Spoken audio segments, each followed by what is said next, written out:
Original? Okay, welcome everyone.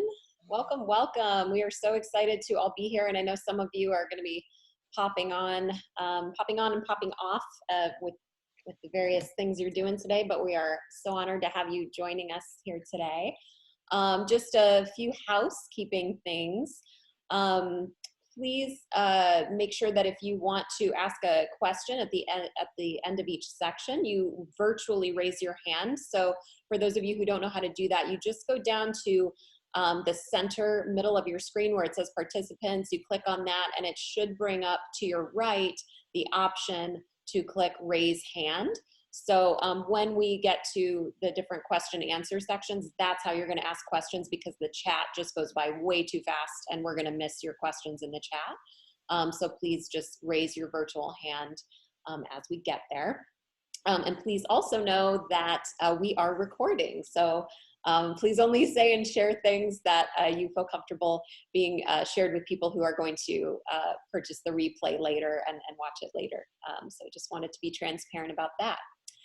Okay, well, welcome to the Soaring Solo Spotlight series. I'm so happy to have Frank and Lisa joining us today. This is going to be super informative and such a treat, and we're just so blessed to have them in our community to help guide this today.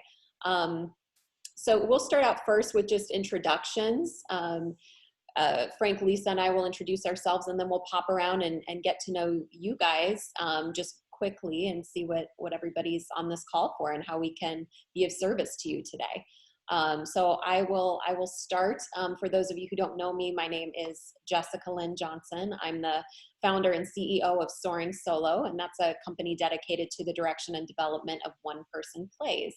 And I've had the honor of collaborating with Lisa and Frank on Hollywouldn't, which is her award-winning one-woman show. And I've directed and developed over 100 solo shows in the 15 years that I've been doing this, and I'm still going strong. It's my passion, and I'm blessed to do it. So that's a little bit about who I am. Frank and Lisa, you want to introduce yourselves? I'm Lisa Verlo. I was, lucky to meet Jessica Lynn Johnson when she came to see my show. It was called Sex Rated G, a one-woman show with a man in it, and was developing it. And she gave me some amazing notes. She was considering me for an award. And so I started taking her Saturday morning free class and signed up with the group classes and signed on for her to be a director. She's amazing. So I really came together. This show really came together, and with her guidance and everything, I started getting awards, which is really cool. So I'm really, really happy to be part of this community, and really excited to be doing this webinar with you all. So yes, thank you, Lisa. Yeah, and Frank. Hi, I'm Frank Symes, and I wear many hats. I'm wearing one now, as a matter of fact. I'm a songwriter, composer, musical director. I was the musical director for The Who, Roger Daltrey, Stevie Nicks for a while.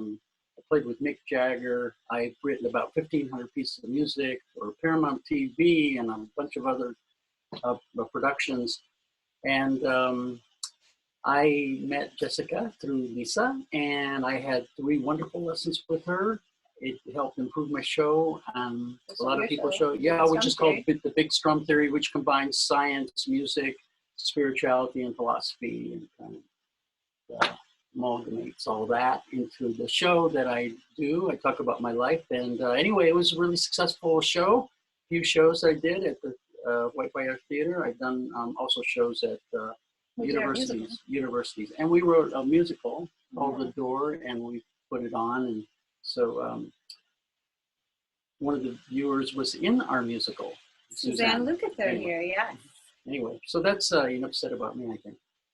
Awesome, thank you so much. So we can pop around and get introductions from everyone who's on this call. So I will just unmute you guys one at a time, and what I'd love to hear you is just your names and one brief thing that you would like to get out of this webinar today.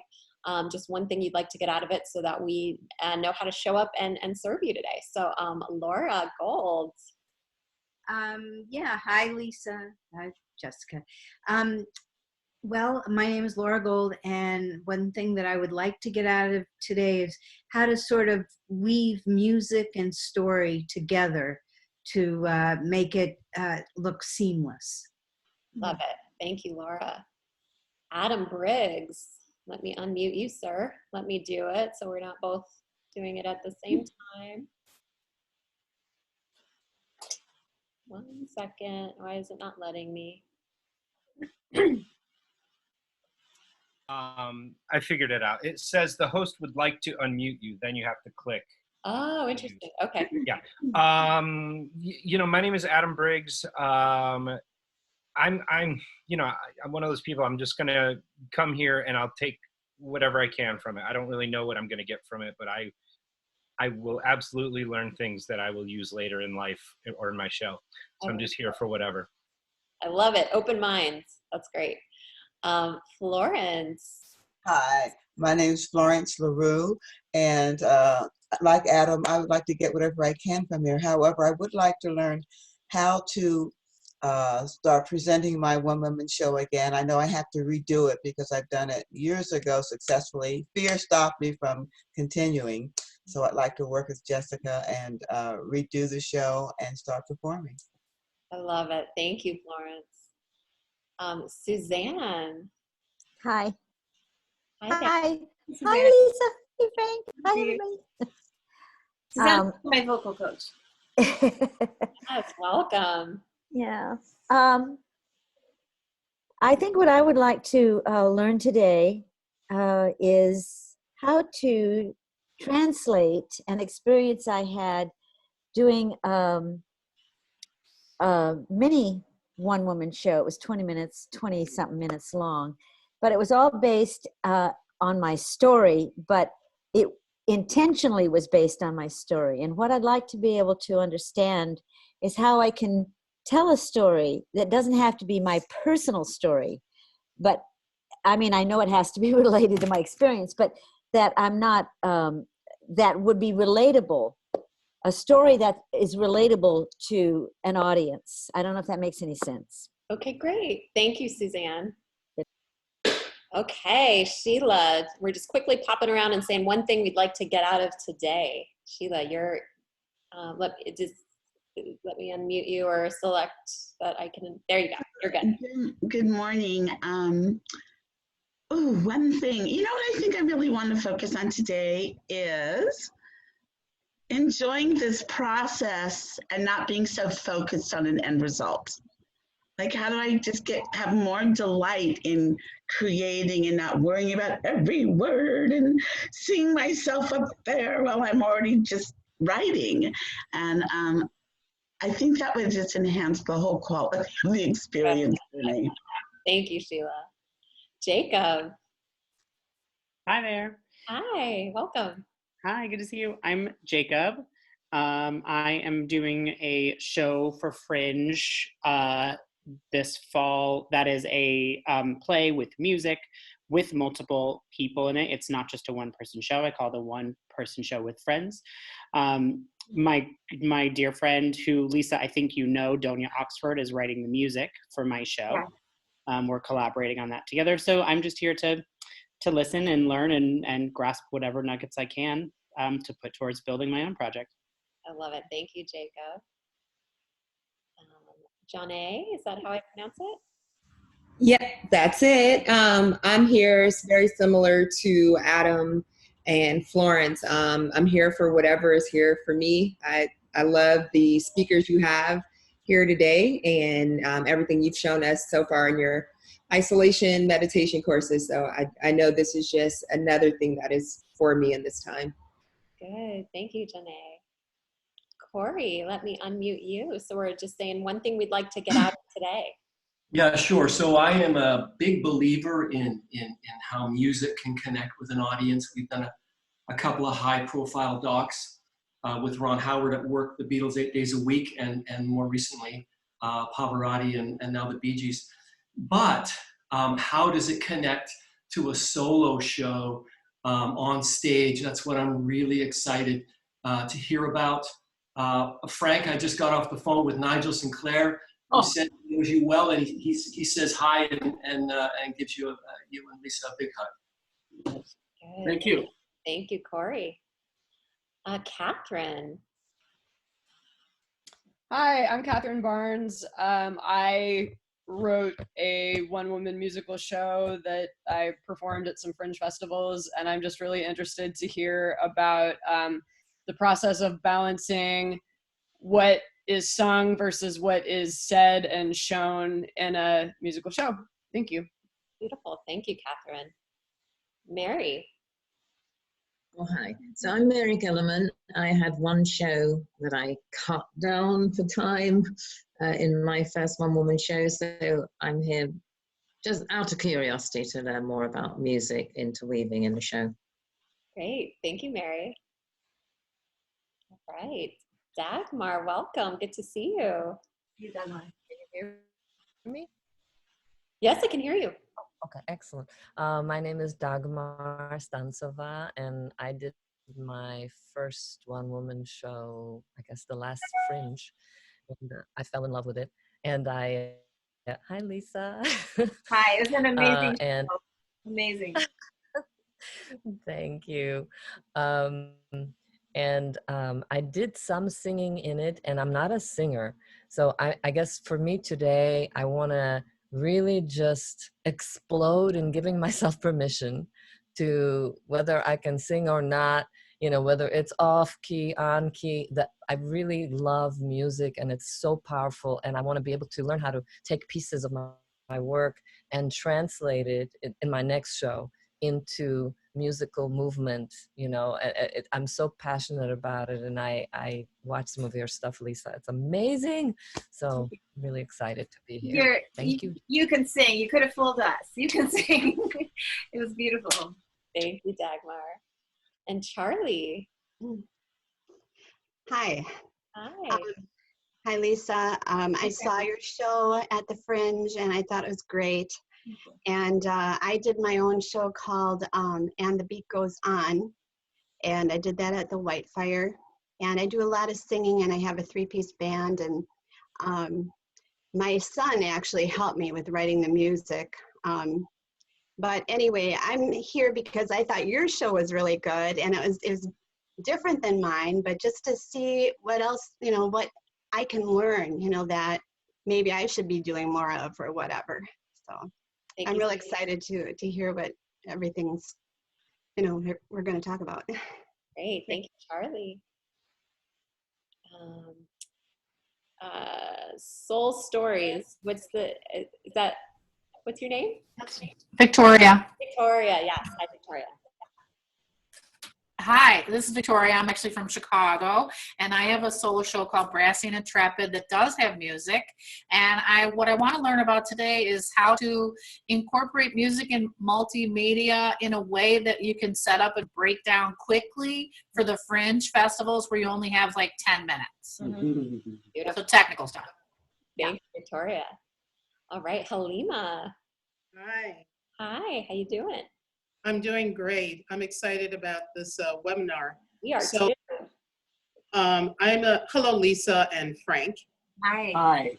I'm very new at this, starting my, one-woman show. But I am a singer-songwriter, and what I want to get from you today, is how to incorporate structure-wise my original songs and some covers, and that's what I want to learn today. Thank you so much, Halima. Nice. Frank, good to see you. Hold on. You're good. You're unmuted. I can hear you. You can hear me? Great. Yeah. Hi, Jessica. So Lisa and Frank, thank you. Frank, I just want to say I rarely meet another Frank in the arts. It's a name usually associated with like gardeners and garage mechanics. So Sinatra. There's Sinatra. Yeah. Yes, that's a while back, but yes. So today I'm a lifetime writer performer, so I'm just looking to get sparks of inspiration, ideas from people that are passionate and do this kind of thing as a life vocation today. So thank you, Frank. Maria. Hi, I'm Maria. Hi, Jessica and Lisa and Frank. Thank you. I'd like to get more music in my show. One of the themes in the show is my dream of being a singer, and I have one third of a song that I have in the show. So makes sense to add more music. I just need resources and more ideas. And I love your show. I've seen it. It's fantastic. Anyway, yeah, thank you. Thank you, Maria. Can't wait to hear this song. Dowling, let me unmute. Oh, yeah, I think you're unmuted. Yeah, hi. Hi. So we're just popping around saying what we'd like to get out of today. Oh, I just want to celebrate these two that are hosting this thing because I've seen the journey that this show's taken. It has been absolutely phenomenal, and her courage to incorporate the technical side of it made for such a unique theater-going experience, and showed a lot of courage because I know I haven't been that brave to tackle it. So mostly it's just I want to be here to celebrate for as long as I can on this call. Thank you, Heather. Heather's amazing show, Fertile. And your other one was called, what was it called again? Unemployed Finally. Yeah. Finally, that's it. Amazing, amazing show. Thank you. And Barbara, you are unmuted. Okay. Hey, Barbara. Hi. Hi. Lisa, I saw your show. It's phenomenal. And the music really put it at another level. I'm working on my show and I'm just trying to decide what to do, whether I should do like a parody of songs, or if I should do original material, or I know legally I have to find out about using like show tunes. I know that you many times said that, yeah, I'd have to check about that legally. So I'm just trying to decide how to use the music, whether I should get original music or if it's okay to do a parody of a song. So that's what I'll find out. Thank you, Barbara. John, are you there? Yeah, I'm here. Hi, I'm John Rizzo. I went to Frank's music, one of his shows in LA with my father. I'm still a student, so I'm kind of young, still have no idea what I want to pursue as a career, so that's why I'm here. I just have a passion for music, make some music in my free time. So I'm here to just learn, hear from everyone. Yeah. Great. Thank you, John. Stacy. Stacy, are you there? John? Yeah, we can hear you, I think. Stacy? No one hears Stacy. Okay. Well, she's I want to hear Stacy. I haven't seen Stacy in a long time. Stacy and I go way back to Lee Strasberg Theater Institute. Oh, lovely. And then we have a 818 number with no name. So let me say hello, person on the phone. Can you hear me? Hello? Yes. Hi. Yes. We're Hello. just saying our names and oh, yes, Kat Kramer. How are you? Oh, Kat. Welcome. Yeah. Well, can I say something? I'm definitely, because, I have a solo show that my duet with Mick that combines multiple characters and music and an original story. I'm just trying to revamp and retool that. So I'm here to learn as much as I can, especially about the use of the music, and because I have originals and covers. So I want to, retool it a bit. So I'm just here with an open mind. Great. Thank you so much, Kat. And I see Stacy put a little note in the chat that she doesn't have a microphone, but she's just here to watch and support Lisa and Frank. So thank you so much. Right. Hey, Stacy, thank you so much for joining our webinar. Yes. And did I miss anyone? I was going down the list, but it reordered you guys. So I just want to make sure I didn't miss. I think I got everyone. Raise your physical hand if I didn't, but okay, cool. All right, so yay, we're all checked in. We know what we were looking for and what we want to get out of this, so we can dive right in. Yeah, so today we are really going to be figuring out how to theatricalize our shows. I think one of the biggest misconceptions about solo theater is that it is stand-up or that it is storytelling, and it does incorporate those devices, but it is theater, it is a play, so, and sometimes a musical, in which case, we really want to get creative about how to show versus tell. That's so important in this process. So today we're really going to be focusing on music, media, and multiple characters as three different really powerful devices that you can use that Lisa exemplifies in Hollywooden to really bring your stories up off the page and onto the stage. So if you'll follow along in your curriculum guide, I emailed that to all of you yesterday, or some of you joined today, you got it this morning. If you didn't, for some reason, I need you to put your email ASAP in the chat for me so I can send it over to you. But I sent everybody the curriculum guide, so please follow along with that, because that is what we are going to be tracking throughout this experience. So I shared some master solo artists. For those of you who have joined my previous webinars, some are the same artists and some are new. So this is just a really great list of people who I feel incorporate one or all of these devices in theatricalizing their shows. John Leguizamo, I always reference him. He is amazing. The clip I chose though is from Ghetto Clown. And I think John is just, I think he really was at the forefront of incorporating dance, music, projection imagery, video, and photos and things like that in his shows. He was very much a trailblazer in that way, and one of the first people to really change the genre. So look at John's work, especially his earlier stuff like Ghetto Clown, and see how he does that. Simon McBurney is a really interesting and unique solo artist. I think you either love him or you hate him if you've seen his work. I think he started at Edinburgh, I want to say, or he was discovered there at the Edinburgh Fringe.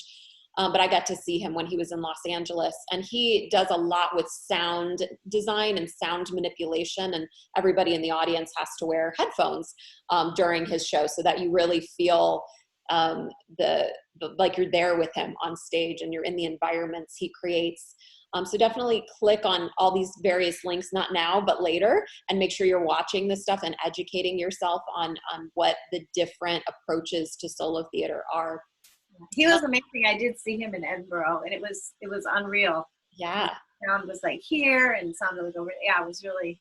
Yes, and he uses a looper, which you guys probably know more about that than I do. But it was like live sound design on stage that he was creating and then repeating. It was really interesting to see a looper on stage and having that immediacy and spontaneity. Then there's Bo Burnham, who I've included before. Bo is, I believe, a millennial and just a really, again, unique performer that he's either your cup of tea or he is so not your cup of tea. He's got a very unique approach. He writes all original music and is a very provocative solo artist, does a lot of things that kind of rub people the wrong way, or you love him and you love his provocative nature. But definitely take a look at Bo and how he utilizes both sound and music. And he does use projection images as well. And I would say he also has a stand-up flair to him, but there's a ton of music in his show. So he's a great example as well. And then of course, B. Arthur, if you can, I think you can listen to the audio. They didn't have great video online of her one-woman show, Just Between Friends, but you can listen to all of it audio on YouTube. So I included the introduction there of hers, and she also incorporates a lot of music in hers. Sarah Jones with Sell by Date. I think Sarah personally is the best solo artist that's ever graced the face of the planet. She is amazing, absolutely a master at this genre. And her second show, Sell by Date, does a lot with lighting design. It's really interesting lighting design and sound design, but really what I want to highlight about her is characters. Her character work is from another planet. It is absolutely exquisite. So definitely check her out. You could also look at her previous work, Bridge and Tunnel, which was the one-woman show that Meryl Streep produced on Broadway. That's when she was first discovered, 20 years ago or so. So Bridge and Tunnel is another one, but the one I've highlighted today is Sell by Date because it's a little more technically advanced, I would say, than Bridge and Tunnel. And then Christina Carlisi was in Martha, which is based on Martha Graham, and that not only has music, but it has a lot of dance, and obviously because it's about Martha Graham. And so you can see a little clip here of her work, and she was actually at the Whitefire Theater, and I found her to be very impressive as a solo artist. She didn't write her one-woman show, but she performed it, the story of Martha. Lisa or Frank, do you have any comments on any of those artists or anything you want to share? It's fine if you don't, but if you have anything else you Oh want yeah, no, it's amazing, most of them. Yeah, and Sarah Jones is just my idol. Yeah, yeah. Like Heather. We're like You're there with us, Lisa, right? You got to see it live. I saw it 4 times. Yeah. I kept bringing people about Frank, about my sister. Yeah, I was blown away because her concept too is so amazing. Sarah Jones, yeah. Right. Her Right. concept. She doesn't play herself in her second show. It's all fantasy based. It's all fictional, but inspired by themes of human sexuality that she wanted to explore. Yeah. Does anybody have any questions about the artists that I just mentioned? You can put up your virtual hand on the side. Again, you just go to the center where it says participants, and that should bring up on your right-hand side the option to select raise hand. But I just wanted to say too, my 2 artists that inspired me from the very beginning was when I saw Julie Harris do the Belle of Amherst. She was touring the Belle of Amherst, which is amazing show, and then Lily Tomlin. And when I saw her, I was just like, I want to do that. That's so cool. She was brilliant. Lily Tomlin's amazing. I just can't find the great quality clips of her online. That was why I didn't include her any of these times. But obviously, Lily Tomlin, you guys, she is amazing. One of the mothers of this genre. I mean, she's very influential. And Whoopi Goldberg too. Oh yes, and Whoopi Goldberg as well, which you can find clips of Whoopi online for sure. Yeah. Okay, so moving right along, but just the importance of that section is really just to know that the more that you see of solo theater, the more you're going to learn what resonates and doesn't resonate for you. So please watch as much as you can. When we're able to go see things live again, obviously go do that. But in the meantime, there's so much that you can watch online. And now so many theaters are making their programming accessible from their archives and stuff. So you'll probably be able to access a lot of things that you ordinarily wouldn't. So definitely making sure that you're doing your research and seeing what's out there to see who you are as a solo artist. So moving into utilizing music, let's see. Okay, so we're going to start with talking about original music. And for those of you who are considering writing your own music, and you don't want to worry about the copyright issues, you don't want to worry about the legalities, then this is a great way to go. And we have a gifted duo here to help guide us through that. So I think first, just assessing as a solo artist, what you think your skill sets are, whether that is being a musician, a lyricist, a composer, a singer, like whatever your gifts are, but also asking yourself what you'd like to challenge yourself in and what you'd like to grow in. Don't feel like you have to excel in this area to start experimenting with it. Part of the journey of creating a solo show is to transform and change and grow as a human being. So definitely give yourself the opportunity for that. Okay, so I'd like to start to turn it over to Frank and Lisa with, let's see which part we want to focus on first here. Why don't we talk, yeah, go ahead. I'd like to say, I can start off also by saying that, music is amazing and you don't have to be intimidated starting off, because really, I actually started off a cappella. And I know people think that's just like the scariest thing on earth, but there's so much freedom in it. And so that's something you can start with too, is just singing. And then of course, if you're lucky enough to meet an amazing musician you can collaborate with, unless you have musical chops yourself, it's, those are some different areas you can start with. I think you touched upon something which is that if find out what your skill sets are. Well, you can develop them, and we have neuroplasticity. We can change our brains. I took a poetry class. I thought my poems were pretty good. The teacher lambasted them, and they wouldn't print my poem, or he wouldn't print them on the weekly worksheet. And I was so embarrassed, and I could have gone 2 ways. I could have quit the class, but I stayed with it. I got better and better and better, and by the end of the year, I had won 2 awards from 2 universities. And so it was, validation that, yeah, if you try really hard, if you stick with it, you can become a great songwriter or a great lyricist. If wherever your weaknesses are, you can always improve it. I just want to underscore that. Maybe it's an obvious thing to say, but I think it's really important to remember that. If you don't feel like, well, you're just getting started, or my voice isn't so good, doesn't matter. Just keep at it. You know, and technically, if you don't feel you're great, you can always just, you know, if you're genuine, people resonate with that. You know, I was recording a song for our musical, and I hired this technically fantastic singer who didn't tell the story through her singing, whereas Lisa's voice did. And so we wanted to use Lisa's voice. Yeah, I was a little sort of like, oh, it's a little, you know, someone else could sing this better. And then in the end, he's like, no, well, your delivery sold it. So I'm really addressing what you said is, you know, that, you know, figuring out what your skill sets are. Well, you know, you can always make it better. And you can always tell a story in your own way that someone else can't. Yeah. And those of you who have worked with me have heard me talk about my approach is really a mosaic approach, meaning that we are collecting our mosaic pieces, the different excerpts and pieces of our show that ultimately will culminate in a full piece, a full masterpiece and solo show. So music can be part of that. So especially if you have the intuition that a certain song is part of your show, but you don't know quite how it's going to fit yet, that's totally fine. Just start to collect the pieces, trust your intuition, and follow that. So even with this music section that we're going to focus on, please don't stop yourself just because you might not know how it's going to fit into the show yet. Okay, great. So let's start with maybe looking at structure. Frank, do you want to kind of walk them through your thoughts on how they can consider structure and organize? Yeah, so there are different kinds of structure and two dimensions of structure. One is the structure of the melody, but also the structure of the whole song. There are different kinds of songs that start off with the title. You're getting the hook line right away. I think those are great for one person shows, solo shows, yeah.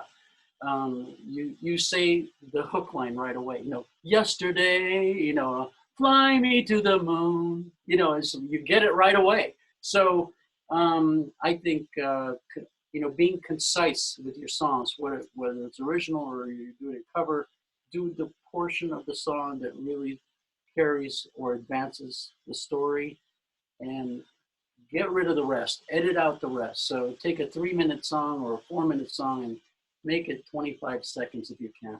That's, I think, is really important. So how to structure it, just give them the essential. That's what I say. That's more of a philosophical statement, but you know, structurally, there are different kinds of songs. There are songs that start with an intro and then go into a verse, that go into a transition, and then a chorus, and you get the payoff much later in the song. And as I said, there are songs that give you the hook right away. So, and then as far as structuring melody, it's always interesting when the melody, the number of measures aren't symmetrical. So I brought up later, you know, the value of asymmetry. You have to make it flow, but if you can make, for instance, the starting phrase of your song 7 measures rather than 8, it actually stimulates, I think, us unconsciously. And so, like, for instance, I just sang a little bit of Yesterday, but Yesterday is the whole verse is 7 bars, not 8 bars. So it makes it interesting, actually. So consider doing something like that with your own melody. Make it 5 bars, make it 9 bars. Throw it off. Don't make it 4 and 8. I mean, you can. There are plenty of songs that are memorable that are 4 and 8 and 16 and 12, or, you know, they're in nice blocks of 4. But getting away from that gives you a sense of the unexpected. Great.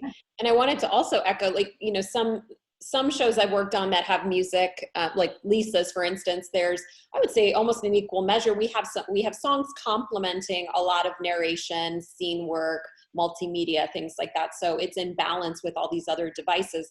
Whereas when I think of my Big Fat Blonde musical, which was a show I developed for the Hollywood Fringe in 2016, it was nearly all music. It was true musical. Like there was hardly any. There was a lot less speaking, I'll say, and both are wonderful. You know, so I think just as a solo artist, asking yourself, how music heavy do you want your show to be? Is it really more of a one-woman or one-man musical? Is it more cabaret style? Or is it, you know, a solo show with some music complementing it throughout? So also just to start to let that marinate and decide what type of show you want to have in that regard. Lisa, anything you want to add so far with what we're talking about? Yeah, well, just that in my show, I was concerned about like how much music I was going to have in it, because there were definitely 2 songs that I wanted to do the complete song because of the story that the song told. And then 2 songs, the opening song and the end song, I just did parts of the song to sort of give the flavor and open it up. And then I wondered whether I wanted to put a little more in, because I'm working on another solo show now. It's got a working title of Rockstar. I'm not sure what it's going to end up being, but it's going to have a lot of music, and I'm trying to decide how much I want to sing a cappella and how much I want to sing to track, because we can have that whole conversation too. You know, anything technical, you're relying on all the technical. Like Heather was bringing up, you know, it is a lot to take on when you have multimedia, you have music, everything's got to be working. I just admire someone like Heather who just, you know, just does this whole show all by herself, nothing else, no bells and whistles. And I mean, you're carrying the whole show, at least with this, you know, one thing, a plus with the multimedia and the music is you've got all your cues. Your cues are helping you out, move it along. So there's, you know, pros and cons to everything. Yeah, I mean, are there questions that we have yet? Because there's I wanted to just maybe keep getting through this section, and then we'll dive into questions to conclude it before we move into the parody part. But so yes, Sheila, we will get to you in just one second. Frank, I know you were talking about bringing in the unexpected. What about your thoughts, Frank, on the different approaches to writing a song? So for people who are just trying to figure out where to even begin. Where to begin? Yeah, well, you know, it's kind of like sitting down and deciding what to draw. You know, like, well, what am I going to draw today?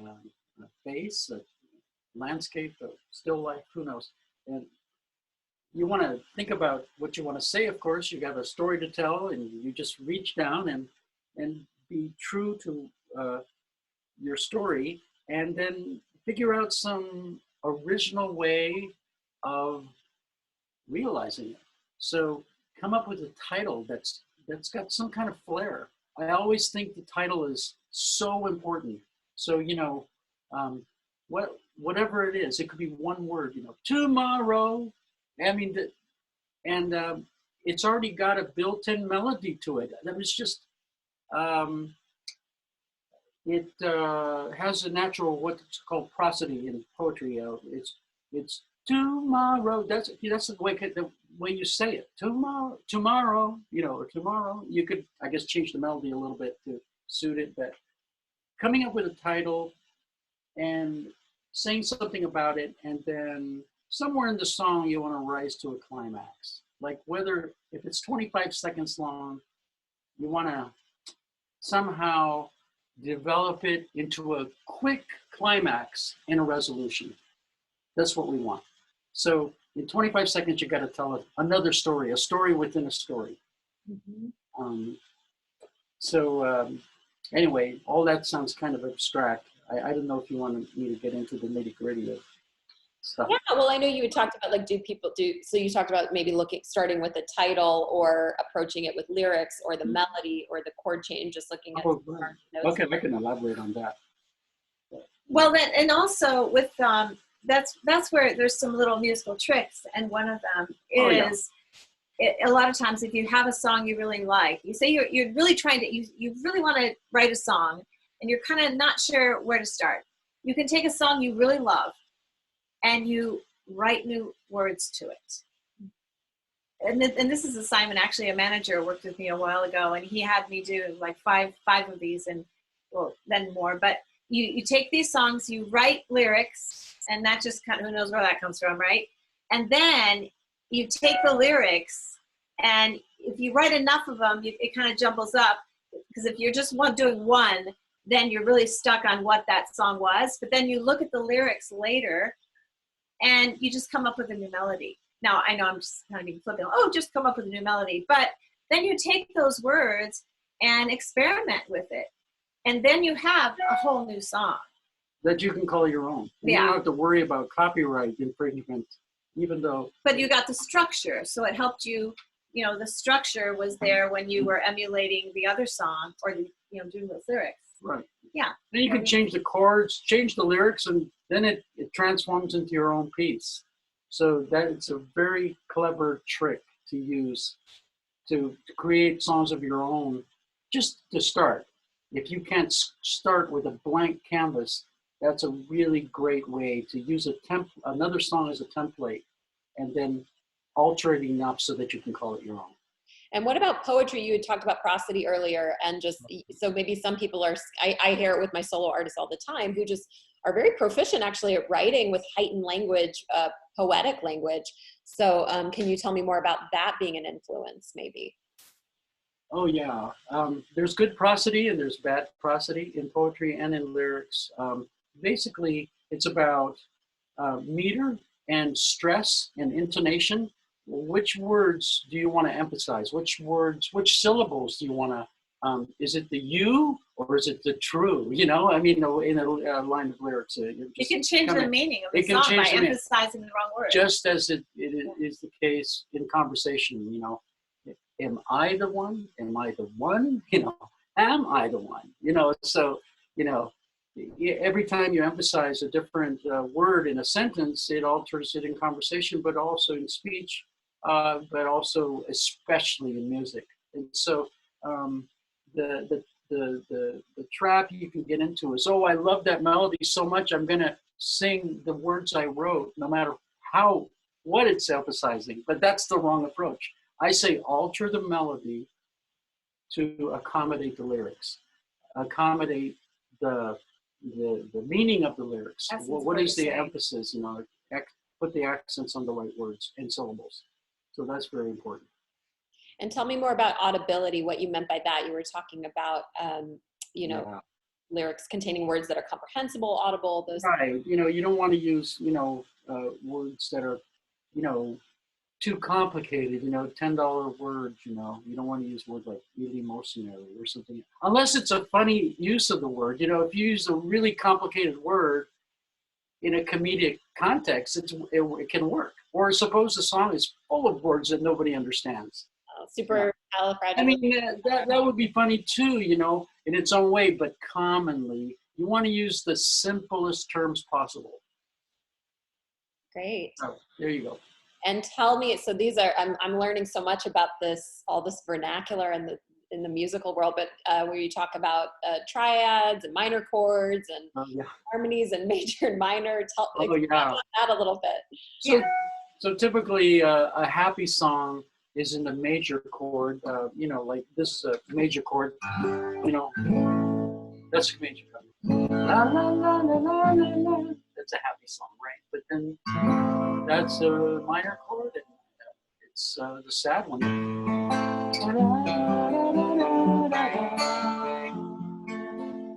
So those are sad. But sometimes sad songs can be created with major chords. It's not, a hard fast rule. You can add different notes in your melody to make it even sadder. Instead of singing the triad, you can go outside the triad and make it really dark. Like, for instance, using the ninth, which is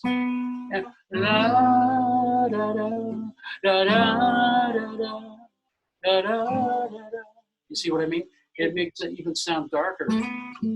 Or, there are different notes.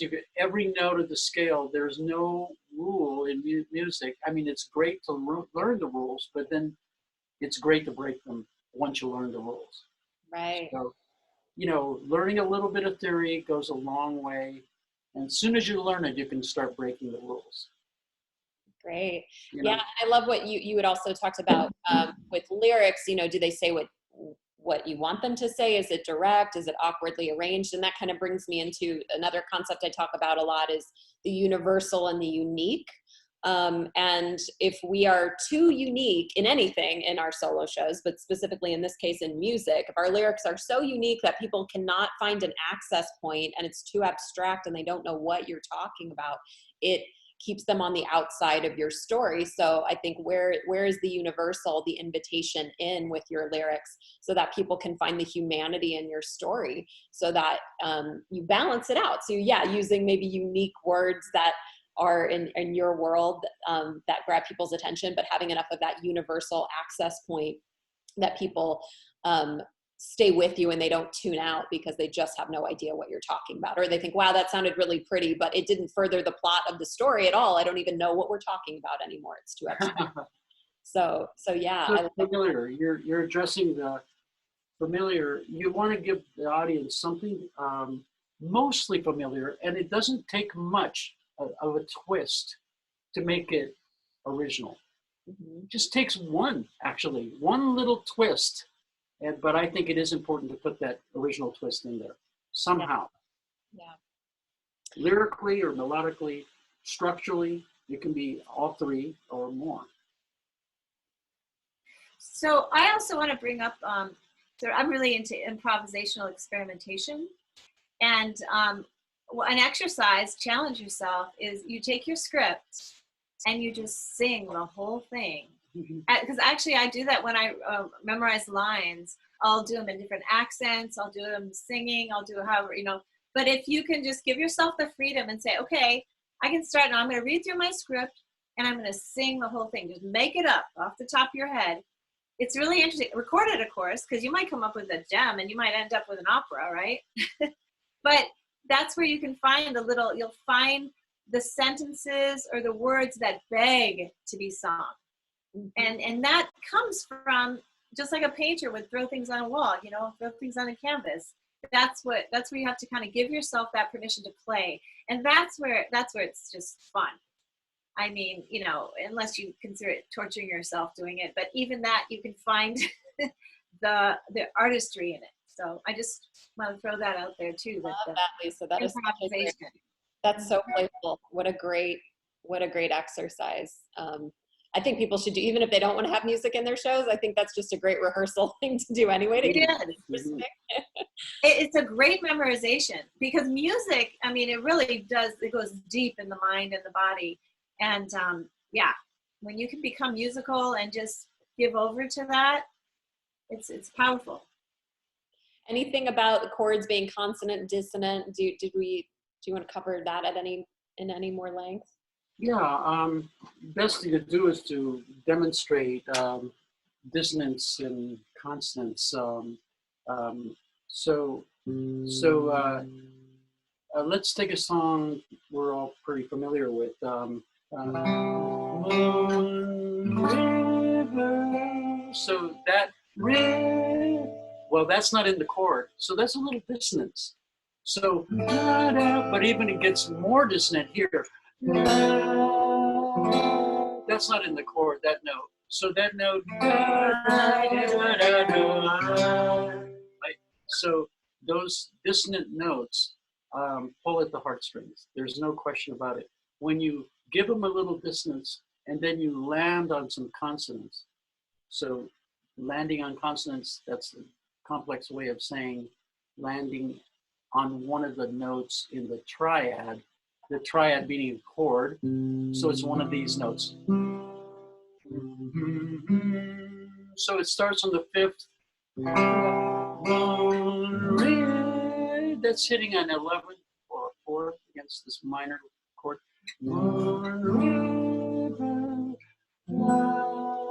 That's a flatted fifth. A flatted fifth is not in the chord, but you're hearing that la da da da la. Okay, well that's a consonant note. So when you land on that consonant note, it feels great. But for a second, he pulled at you. Suspension. Yeah, there's pulled at you with the suspension, and it pulls at the heartstrings. There's no question about it. So that song is just a perfect song in that sense. That it contains right off the bat. You have two dissonances, and so I mean, some of the greatest songs don't contain any of those kind of suspensions. Well, one of the songs I mentioned earlier, Fly Me to the Moon, that's all pretty much all consonant notes, yet it's still very memorable and it pulls at us. So there's no hard, as I said, no hard and fast rules. For me, Moon River pulls at me a little harder than Fly Me to the Moon because of those elements. So that's just my opinion. I love it. And what do you, before we move to the questions about this section, is there anything you want to share with regard to Holly Wouldn't and the creation and collaboration on that musically, that some of these concepts we've just delved into, how you applied them in a solo show, where you guys agreed or disagreed or found your way in these things? Like how did some of these concepts come alive? It's a constant fight. Yeah. Believe me, No, but it's a conflict of love. So, you know, we go at it. Sometimes Lisa will come up with well, melody. She has a melody in mind, but then I can cleverly place certain chords to offset them so that it contains some of those elements of dissonance I was talking Sometimes about. he thinks my melodies are simple. Well, a little simple. Sometimes they might dictate the obvious chords, but see, if you add some unobvious chords, they can, well, Lift it too. yeah, it somehow just enhances that moment of music. And so it's all a labor of love, as you know. We're all in the arts. This is what we're about. And so it's really worth it to just try a bunch of different things. Even today, I know all the chords that are possible, from everything from the simplest to the most complex. However, I just let my fingers play sometimes on the piano like I'm a kid again. And I don't even know what I'm doing. So in a sense, I could figure it out later, but just to experiment, we'll try this chord. We'll take this melody and try these chords. Well, that doesn't work, obviously, but maybe I ought to alter the melody and make the melody work with those chords I just came up with. You know, so you can go back and forth, try different melodies, try different chords. And that's kind of what the process is between Lisa and me. We just try a bunch of different things, and then eventually we land on something that goes, yeah, we resonate with that. I think everybody else will too. And it's just self-evident when we arrive with it. And I think so it takes a lot of experimentation. Yeah, and structurally too, I appreciated the full circle nature of Holly Wouldn't, starting with a song that really posed this question and this sentiment of being alone and or the door not opening and where is this journey going to go, all the way to the end where you discover the community that you're in and the not being alone and the door that is open therefore in that in having community and right. all that. So I liked how it bookended in that way with music, and then all throughout, you know, the planting of the seeds of music throughout the show. So that music was such an important string that was woven all throughout. It's interesting too, because one of the reviewers was questioning that song at the top. And I have to say that song, The Door, comes straight from our musical, The Door, because we had done that, and that had a whole bunch of songs in it, all different styles. Suzanne here was our musical director and played one of the parts, and she actually sang the song I do in my show, You've Done It for Less, is also from The Door, because The Door now we can kind of say, well, it's very similar to La La Land in the sense it was about a musician and an actress, sort of loosely based on us, but had a lot of other stories in it. And when I was working on Sex Rated G, I wanted the song You've Done It for Less in because it spoke to certain things. And then, of course, when I transferred, it turned into Holly Wouldn't, and the whole experience across the casting couches and the advice that this acting teacher gave me had to be in there. So Suzanne had done it in The Door, and we used that in Holly Wouldn't. She actually played because we had a similar scene where actually she played a manager in The Door. So those two songs actually were from another musical that kind of, you know, it's all our musicals, right? So we can use any songs we want. But the styles of the different songs, so I'll bring up, so the other song, I don't think I had a clip of it, but I call it Nakedness, all about when I was little. And that song was interesting because it just, to me, it came with this melody. I just couldn't even imagine it another way. But it was, because you sort of questioned that for a while. Remember Nakedness? It sort of had this, like, I don't know. It's almost sounded like a Fiddler on the Roof song. Yeah, they had a Broadway kind of theatrical, you know. Yeah, and it just, feel to it. we couldn't get away from that. It just wanted to be what it was.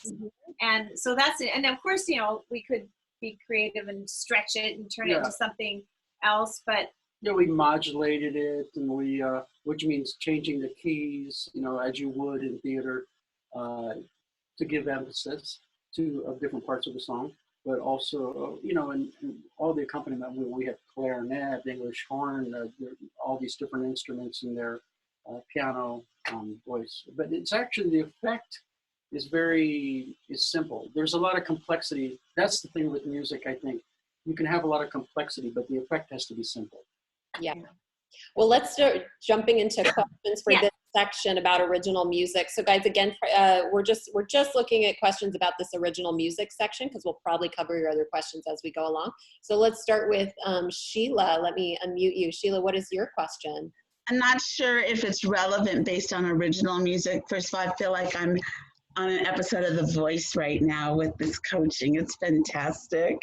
I was just curious if you guys had any thought about the collaborative process of, you know, it's so hard. I'm in my head.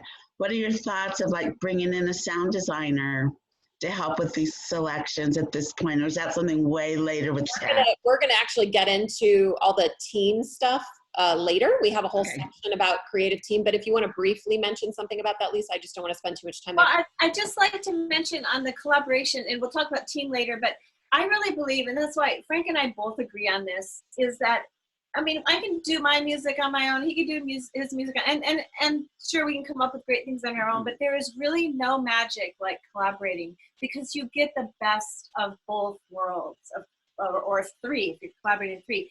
You really do bring things to another level. Because well, of course, you know, everything's going to go to a higher level when you work with Frank. He's a musical genius, but I mean, you know, there really is nothing like that, because you have then someone who's kind of going to give you another point of view and some feedback.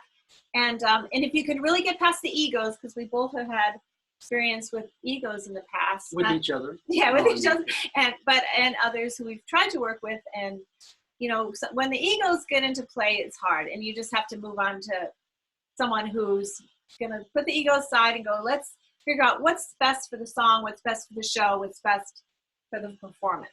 Right. Yeah. Collaboration is key. And especially with solo theater, don't be in a creative cave by yourself. I mean, you want to be for a certain period of time, because it's important to be in touch with your own intuition and your own creative voice. But at the same time, having eyes and ears reflecting back to you what's working and not working, and brainstorming, it's so important. Okay, Catherine B, let me unmute you. Your question, please. Hi, Lisa, you touched on this a little bit, because you mentioned that some of the songs in your show you had taken from another show that you guys wrote together. When you were creating Hollywooden, did you start with the songs? Did you start with the story? Did you do both at once? What was that process like? Well, so the history of Hollywooden is actually, it started off as called a show called Sex Rated G, a one-woman show with a man in it. And that was actually started off with the concept of wanting to write a musical with Frank about sex. We were going to write a family musical about sex. And in my writing group, I was, you know, busy coming up with these pieces. I came up with all this, you know, sort of like, you know, the coming of age and what are my stories and where did I learn about sex and what did I hear about sex, and oh my gosh, it just turned into like the sexual memoir. And then it wasn't so family friendly. And then it was and it was sort of about sex ed and how, you know, the coming of age thing. And then I also had, because of my experience coming out to LA and coming, you know, the casting couch stories, and those became part of the equation. And then that whole reality of having one boyfriend, moving out here, you know, one boyfriend for 6 years, right? Since I was 16. And then I meet Woody Allen, I'm not Woody Allen, boy, that's a Freudian slip. Might as well have been. Warren Beatty. I mean, to me, that reality was so weird. So there were those stories. So yeah, it's a crazy life. It's a crazy story. And having been one of the reasons actually I started working on this solo show is because we did our musical, The Door. We put it up at the Sierra Madre Playhouse as just a four-walled. It was kind of a whole crazy experience because it just sort of, it was this avalanche of a show that kept developing and developing.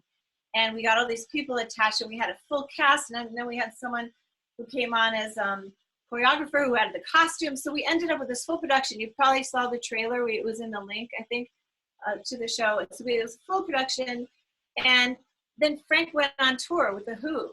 So it pretty much, we had some people who were considering, oh, we're going to look at it, but it just sort of never happened. And then while he was on tour, I was like, I'm going to do a show by myself. Make something happen, right? So that's actually the whole history of how Hollywood it came to be, because I ended up taking it to the Edinburgh Fringe Festival because the woman I was working with, who was my writing coach, Ellen Snortland, had taken her one-woman show to Edinburgh, and the producer was looking for another show. So that's how that happened.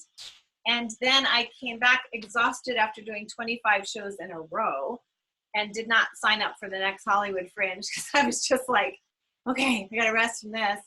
And then the Me Too thing happened, and I was like, I have to get this show back going and turn it into a whole other thing. And that's where Jessica came in, and as a director, because that was the other mistake I made. I went to Edinburgh without a director. I thought, yeah, I can do this. You know, I had a producer, but then I get there, she's like, what do you think? You need you need some outside eyes. So it just ended up, being so much more amazing once you have a director and a developer and really can sort of help shape things. So more collaboration, because Frank was still busy touring a lot. So yeah. Anyway. To that end, I just want to say what I love about everything Lisa just said is she allowed herself to be in process, and she just started. She just jumped in and she started with where the material was at, and she's allowed it to continue to develop and find a life, you know? So, because so many times people sit on this dream of creating a solo show for literally decades sometimes, guys, and because it's not done yet, it's not perfect yet.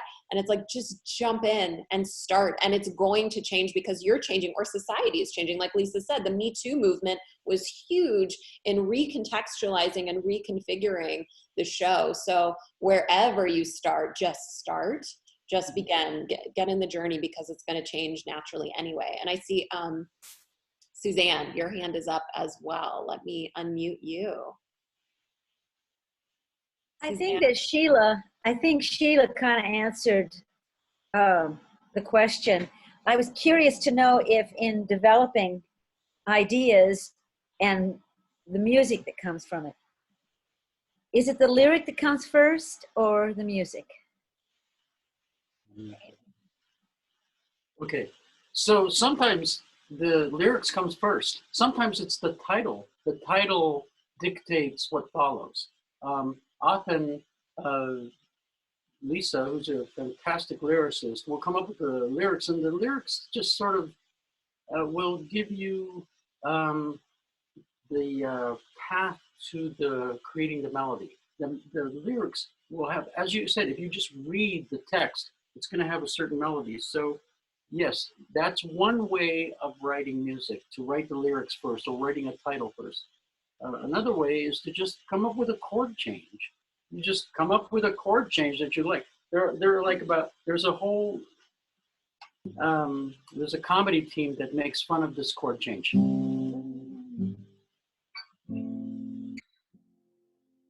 I don't know if you've seen the YouTube of it, but there are about 50 songs or 75 songs. When I find myself in times of trouble, Mother Mary comes to me. Well, that chord change has been used, like, I can't tell you how many times, but anyway, but you can always write a new melody. I could write one right now. Suppose you,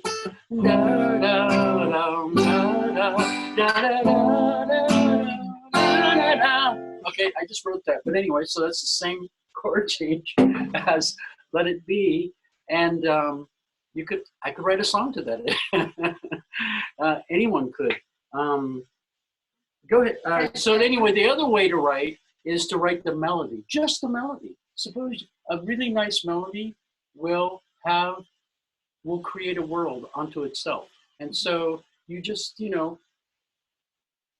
create a melody. I could create one right now, but I won't. That you can also, the fourth way to do it is to do it all at once. That's a beautiful, magical way of evoking, well, the magic of music. The lyrics, the title, the melody, the chords, all at once. That is really something when you can do that. And I always, put myself to that challenge of just creating the whole thing all at once. What do those chords signify or evoke? What is that? What is that? Is it some sorrow, or is it tragedy, drama, some conflict?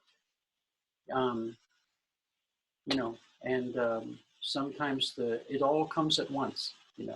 I just wrote a song called $1 Million. Would you walk away from me if he offered you $1 million? So anyway, that just kind of wrote itself. It's that, well, would you sell your soul? It wasn't about me. No one offered It wasn't me. about her. It was about an amalgamation of composite. It's a composite. Good. Thank you, Frank. Let's see. Adam, I see you have a question. Let me unmute you.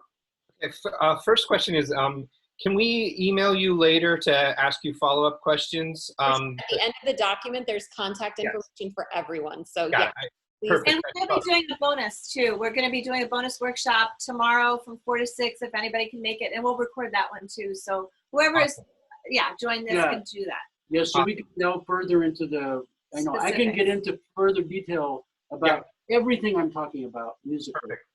Perfect, because I think I ask questions aloud. I think while I'm speaking, and I can ask tons of questions. So to sum it up right now, so I'm not kidding you, but Baba O'Reilly, Teenage Wasteland, like, am I allowed to, in my show, am I allowed to say something like, it's only youthful badlands? Like sort of use synonyms and use the, is that okay? Well, it's a gray area. Like, for instance, no one's going to enforce the infringement law at the theater level, but suppose that show that contains that goes to Broadway, well, you're gonna have to pay some royalties, and so you'll work out a contract. But by then you'll making so much money you can afford the lawyers to draw off the contracts, and so it all just goes hand in hand. The legality will be consistent with where your development is. So yeah, you can do that. Why not? I mean, what, you go outside and sing a song, do you have to pay royalties for that? Sing someone else's songs, you don't. Do you happen to know how? And what I would say too is on the festival level, like with the LA Women's Theater Festival, for instance, we already have things worked out contractually and royalties and all those sorts of things under our festival umbrella to really protect our performers. So a lot of festivals will have things like that. I mean, you always want to inquire about it depending on what level of copywritten material you're using.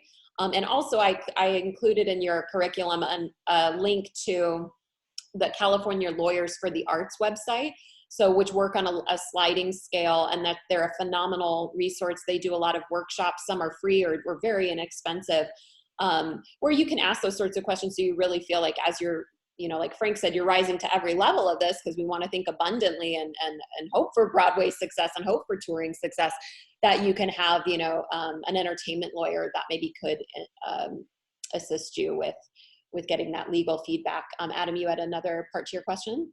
Yeah, because it's really quick. Is there any rule about how many lyrics or words you can use of a song without getting into trouble? Over time, yeah.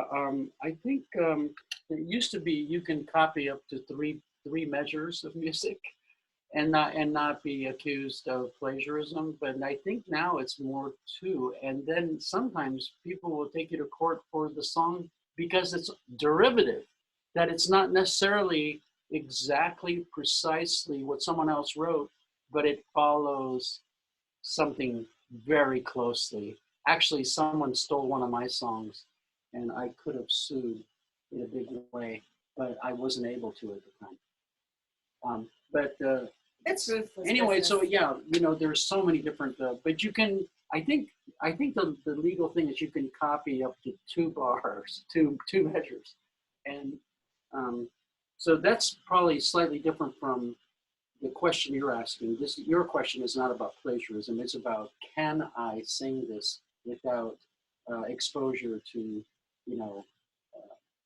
possible, illegalities. So that's a different question. But we're not, we're not sure. So we're not the lawyers here. So you really do have to look into it. Yeah, I'm taking a lot of liberties with my show, not music because it's all original, but with some images and stuff. And so I'm still, I feel it's kind of small time enough that I don't have to worry about it yet. If I were to take it, I might have to look at some of the images I'm using or the names I'm saying, but that's a whole other conversation. I saw Dagmar had a question, right? Did she? I don't see a virtual hand. She had her hand up. A physical hand. Okay, yeah. Dagmar, just so you know, you can virtually raise your hand by pushing participant and then raise hand, because I won't be able to. I'm glad Lisa caught that, but I didn't see you. Okay, so yes, Dagmar, your question. My question was about, is there any place where you, Frank or Lisa, can guide us to where we could, obviously not a musician, but I would like to learn something about music theory and songwriting itself, or do you guys teach anything like that? Because I feel like this is a whole different vocabulary that sounds very exciting to me. And I'd like to learn as much as possible without, going back to school and getting a degree in music. Right. Yeah, we will be doing more webinars, and we do private coaching. So you can definitely reach out about that later. Yeah. Thank you. And I see Florence LaRue, your hand is up. Florence. Yes, I first of all, I have great admiration for songwriters, because I have tried to write songs, and every melody sounds like something I heard before. So my question is, I've been blessed to have many, many hit songs as a member of the Fifth Dimension. So is it necessary to have, an original song? Can I just use that music and not have an original song? Well, of course. I mean, you can use. I mean, that's the thing, though, is, and if you're going to use original music, you do have to look into the rights to use it, right? Or someone else's music. Yeah, someone else's music. Right. But it just depends on the level you're working at. Yeah. And, yes, it's entirely possible to do a show, and plenty of shows just do cover, use cover material. And so it's like that. There's no rule against that. There's no law against it. There's no rule against it.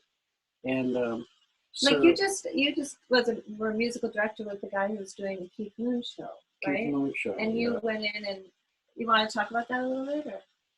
Well, no, this person actually reached out to the Who's management and got permission from Pete Townsend, who was being hesitant until he found out that I was involved.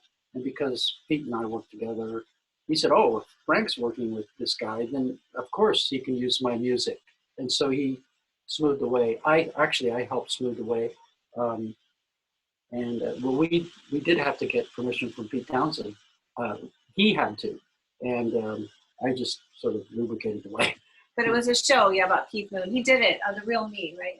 The Real Me. At the Hollywood Fringe last year. And, so I know we can talk about the legalities of all of this for a while, but I want to keep us moving because we have a lot of ground to cover. Sure.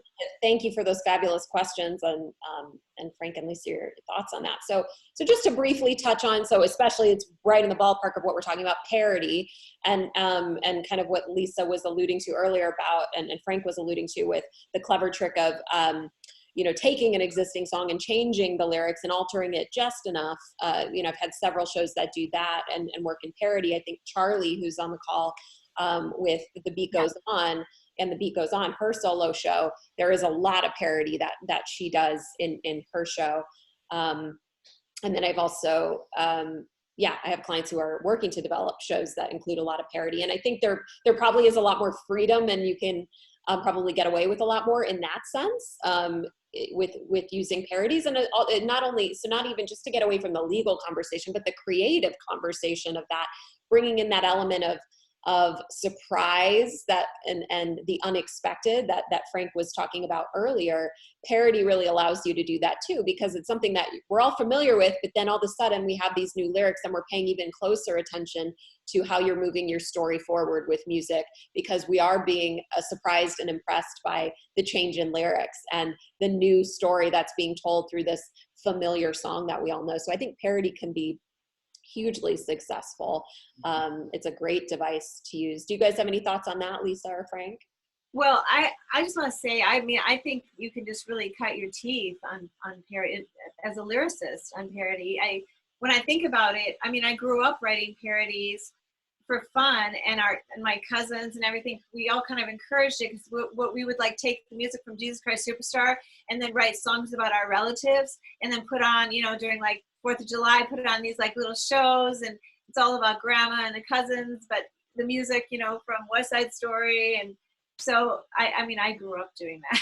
So when I think about it, I guess that's how I became the songwriter I am, because that's how I practiced. Yeah. But it is a lot of fun. And you could probably, I've considered making, you know, a living too, writing parodies for other people's family reunions, because it's fun. Yeah, and it is such a great exercise to use to just get better at writing lyrics.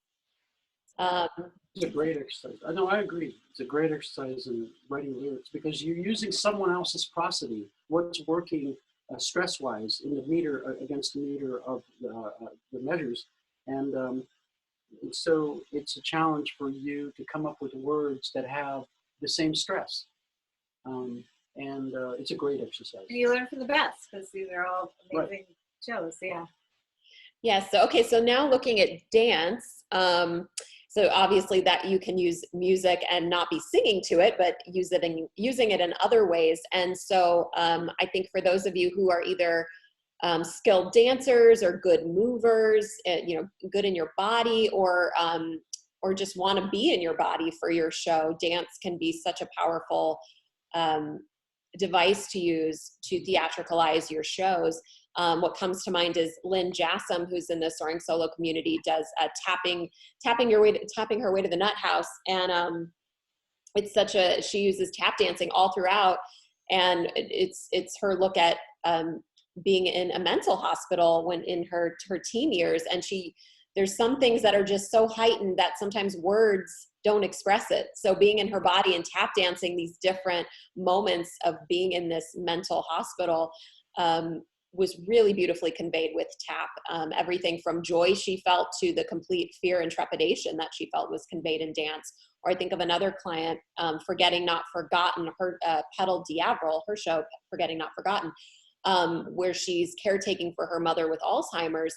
She used very abstract music, and I would say it was more of a movement piece to show the routine, the daily routine that she had to go through in being a caretaker. And so instead of just standing on stage and saying, well, I had to give her pills, and I had to make her lunch, and I had to do the laundry, and blah, blah, blah.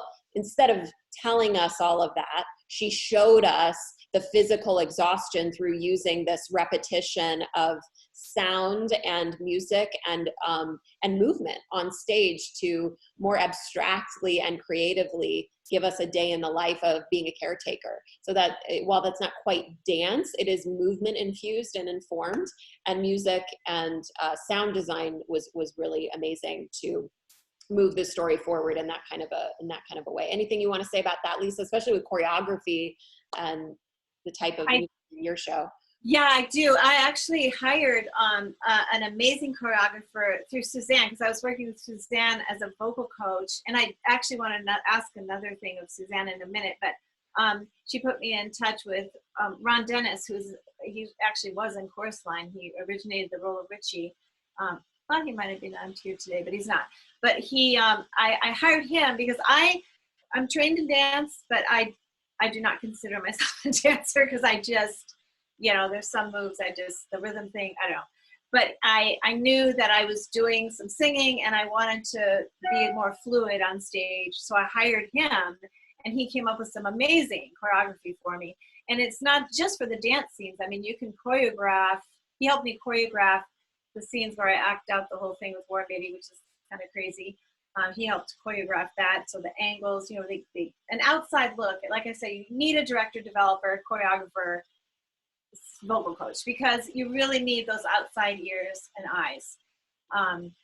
What I did want to ask about Suzanne, because it had to do with the music, if she could speak to at some point, because Suzanne actually has experience on Broadway, and she does cabaret. She does cabaret with kids. She does vocal, and she would actually know more about, like, we're getting into the cover songs and the parodies and what can be used. So I was wondering if we could just hear Suzanne, I briefly unmuted you, and then for any thoughts you have on that. Okay. I really have only a couple of thoughts. And the first one that came to my mind when Lisa was talking was, you don't realize, if you don't understand when you're singing about vowels and consonants, you really don't understand that you're spending a lot of mental energy trying to make the word come out the way you want it to, nuance it the way you want it to, or you want the phrases to nuance the way you want to. How hung up your mind is mentally because you don't know that you're not creating vowels and consonants correctly. So that's all I have to say about that. It's a technical issue, but you don't realize how much of your mental energy is being distracted by the fact away from what you're trying to express artistically, because you don't know about that vowel and consonant formation. And it's really an awareness, and you have to woodshed what you're doing. You have to take phrase by phrase and actually, they do this with Shakespeare. You actually have to use those muscles and articulators and discover what's involved in doing that. Once you've done that, then that's kind of like a given, and you can use your full mental capacities to nuancing what you're trying to say. That's the only thought that comes to me that I think is really important with regard to what Lisa was saying. Thank you. That's wonderful. Thank you, Suzanne. Yeah, and then so one other thing kind of on that too, and choreography, is staying fit. I hate to say is the most important thing, and I not always, but I have noticed when you're trying to sing and dance and even perform a 1-hour show, it takes some stamina, and so you got to be there. Your body has to, because that's the choreography and singing. So that's another consideration. If you're going to choreograph your songs, that's a lot of work. And on the note of choreography, solo theater technique, you're playing a lot of times, and we're going to get into this later with multiple characters, you're playing multiple people. You have to have indicators physically. You have to have poses physically and voices, so that's also where vocal coaching can be essential to help you find the different range and register in your voice. But physically speaking, it is choreography. You're basically doing a dance number, morphing the body into all these different poses throughout the show to emulate these different characters and to make clear, especially in a dialogue scene where you're going back and forth rapidly between characters, your body has to be posed very specifically to make sure the person in the back row at the back of the theater can see cleanly and clearly who each character is. So dance actually comes into play almost in every solo show. You just don't think of it like that as dance, but it really is. It's choreography. Okay, so looking at cover songs, I've also had people do cover songs in their shows. One of my nominees for the Soaring Solo Award, Mandy Picks a Husband, right, Lisa? That's what we were talking about yesterday. Yeah. She does a lot of cover songs in her show, Mandy Picks a Husband, and she went to Edinburgh, I think. She did. She didn't do a full run, but she was there. Yeah. So all to say, she's been doing the festival circuit with a lot of cover songs. Again, I'm not sure on the legalities of that, but it is a popular device to use. And she really just used a lot of short, little like blips. A sentence or a phrase, Right. So cover songs can be really effective, especially if you're not really interested in developing original content, but you want to use music to enhance your story or move your plot forward. And even a cappella, because I think her show was nearly all her show was all a cappella, and she just, and a lot of the things she chose were, things that we just all relate to. We grew up with hearing, and so she used sometimes phrases from a song just to accentuate a point, or, it was a lot about the title, like titles of songs and the hooks. So moving into multimedia, this is such a great thing to consider when you're thinking about how to make your story experiential for the audience, and especially when I work with someone and they show me their script and there's this huge long monologuing about their life and all the different people in their life and all the different places they went, and especially if you don't feel comfortable playing characters, how can you utilize a projection screen behind you to help tell your story so that it doesn't fall too much into storytelling, but that we are bringing theatrical elements into it? For instance, if you're going to walk us through the different people in your life, Claudia DiMartino, who I worked with in It's Only Lipstick, you know, she walked us through her large Italian family, and you know, so she let us meet all of her relatives in photographs, you know, old family photos, and it was on a huge screen at the Whitefire Theater, and it was so powerful to get to hear about all these people and see them, and she actually played them as well, but it was really great to kind of walk through a family album, so to speak, on stage. And the way, Lisa, you know, you've used photo images in your show all throughout and stylized them, you know, to accent the different points that you're talking about. You want to talk a little bit about how you came to design which images would be a part of your show, and the anonymity of leaving off the heads of nearly every person in the pictures. Sure. Well, so how that came to be is, like I said, I started out writing this solo show, but it actually was called Sex Rated G, a one-woman show with a man in it, and I intended on, you know, the show being me, but I had a guy, so it was really going to be a duo. And so the first reading, I had a friend, Chris Alport, who was also in our first musical, The Door, and he just read the male parts. And then when I was approached about going to Edinburgh, I thought, oh, that's, you know, the big budget and flying another person, and just for a few lines, do I really need this? And so my sister helped come up with this concept of doing a video that would show a man. So it would be a man. So it would be a man's voice. So I actually had some friends and some people do voiceovers for me. But the video, I didn't want to show any faces because I didn't want to be about who the person was. I just wanted to be the general sense that it was a man speaking or a young guy speaking. So I just shot these sort of artistic, like this scene where I'm in a car, you know, we just in the car, there's two of us. That was from another perspective. And then the other scene with a boyfriend growing up, you know, in the basement of his, you know, sort of, what are called, his chill pad or whatever, and it was just him on a couch, and so no faces. So that's kind of how I came up with that concept, and it really went over pretty well, because then there was sort of that anonymity of who it was and just the voice. So I had a vocal track that I had to marry with the video, and so that's how I worked that. And other times I used images just as a backdrop. Like I wanted to be on stage, but not the stage I was on. I wanted to, you know, have it be like this was another stage. So I had curtains and a visual of that in the background. And for the manager's office, I just wanted sort of the setting of all his posters, movie posters. So I just created that. I used a couple of images just to indicate, like, okay, this was Beverly Hills. So we had the Beverly Hills sign. And then there was a talk about going to India and film, so came up with this. So my sister actually helped me with some of the images, and then we doctored some of them, because there's so much you can do now with Photoshop.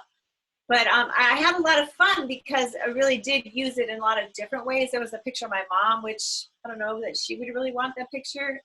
She's not around anymore, but I'm sure she would be thrilled that I was doing a musical, and you know. So, but the picture of her on her bed as I guess in college with a big teddy bear, it was just so cute. I had to use it. But so there are a lot of ways you can go, and I pretty much experimented with many of them. The video interaction, and then we had some setting pictures, and then I did some just like the phone call with just a voice. But that is all technical, you know. So you have, like, oh, we haven't really gotten into this yet, but you know, the theaters want everything on QLab, so then you definitely have to have someone, you either have to know how to program QLab yourself, or you have to have someone. Yes, you do not want to be programming QLab yourself unless you are exceptionally talented. It's such a nuanced and intricate program, and there's phenomenal QLab designers out there who are who are affordable. You know, I work, and if any of you need recommendations for that, please reach out to me afterward with my contact information at the bottom, because I can recommend phenomenal QLab designers. And for those of you who are like, what is QLab?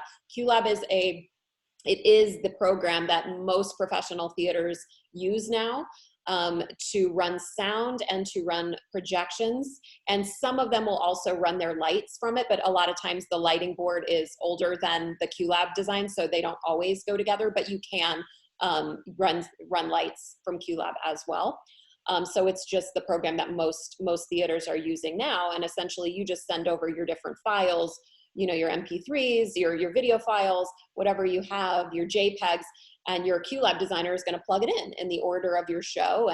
And you can put your QLab on a flash drive, and you can bring it to Edinburgh or bring it to New York or bring it wherever, whatever theater you're going to, and they can take that and put that on their master computer and run your show. So that your tech is saved in that way. Again, lighting design is that you usually have to redesign your lights at every theater because the grids are so unique and different.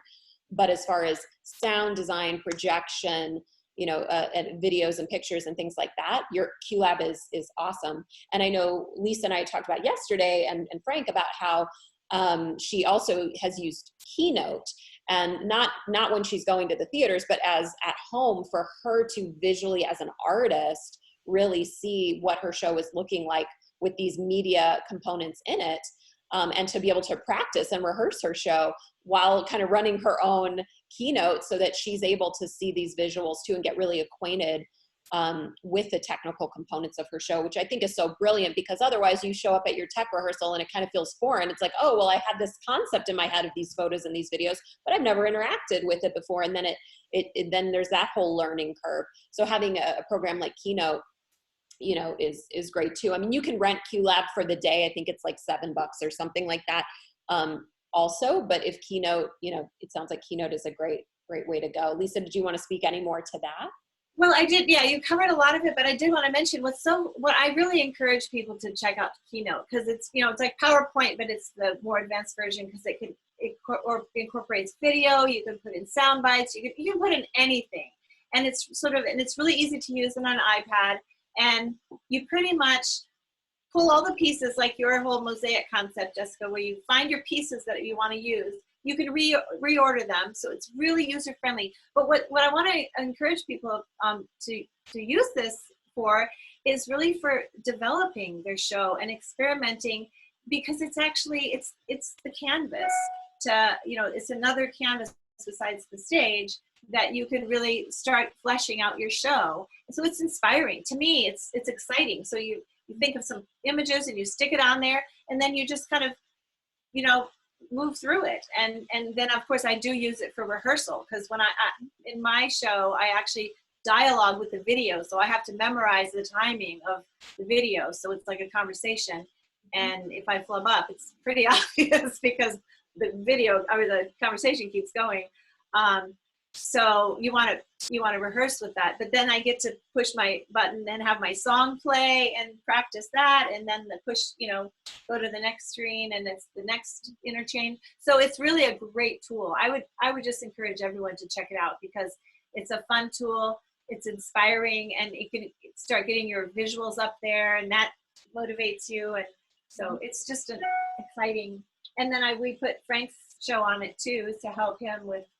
Started visualizing his when he was doing the big strum theory, and he had some video sequences. So yeah, still getting him to use the iPad more, but yeah, just thinking about like what kind of videos, what kind of pictures are going to enhance your shows, or graphics, you know, like maybe you want statistics to be posted on the projection screen because you're educating people about a certain societal issue and you want to show stats and you want to convey information like that.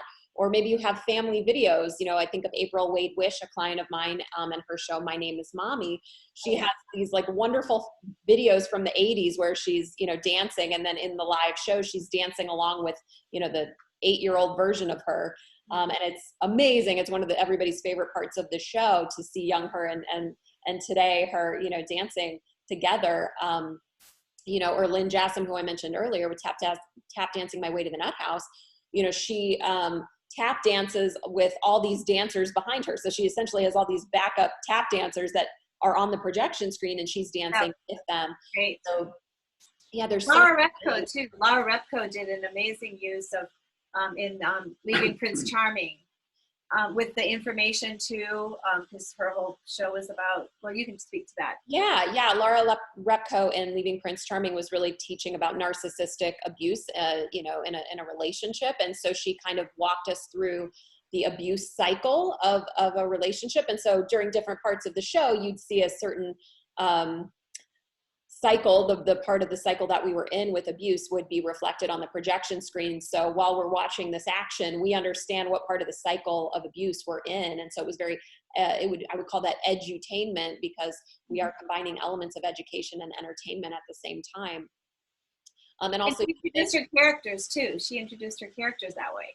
Yes. And also, a lot of times people will take photos of the characters, that like them dressed up as their characters, and put that on the projection screen. So there's so many rich ways to bring your story to life by using a projection screen behind you, and using video and using images and using graphics. So again, it's like when you look at your script, if all you're seeing is a bunch of monologuing from one person's perspective, that's an indication that you need some theatricality and you need it quick. So this is a great way to start to look at, okay, well, what am I talking about environment here? Am I talking about the ocean? Am I talking about, outer space? And how can I bring those visuals to set the environment behind me, so that, I can keep it simple set wise and just have a block and a chair, but the projection screen has the entire environment happening behind me. Or like Lisa said, you pre-record other people, being other characters in your show, and you're bantering back and forth with pre-recorded video design. That can be very effective too. So in this section, does anybody have any questions so far about the use of video or imagery or QLab or anything that we just talked about with using that kind of media in your show? Anybody have any questions? Or Frank, okay, let me unmute you, Frank. You're right. This might be hard to express, but in my work, I often to have to improvise, right? To read the audience in a moment and go off a path. And that reason, and a whole bunch of others, I've never really had much tech of any kind. My question is, with these kinds of newer programs, is there, let's say on the audio cues, let's just say on the sound effects and maybe audio, other people talking, just those kinds of cues, not lighting, just strictly that. Does that tend to, for a 1 hour show, that be preset and you just have to stay up and keep with it? Because it seems to me with the low budget, you just have to pretty much hit go, start the show. And those sound cues would never move, and you've got to work around them and leave room for improvising, because you're not going to have someone who can ride with you, right, on the sound. So that's sort of my feeling out question for like a one-person, low-budget, traveling kind of show. So, Frank, if I understand you, you're asking is there a way to hold space for improvisation and technical components? Is that what you're asking me?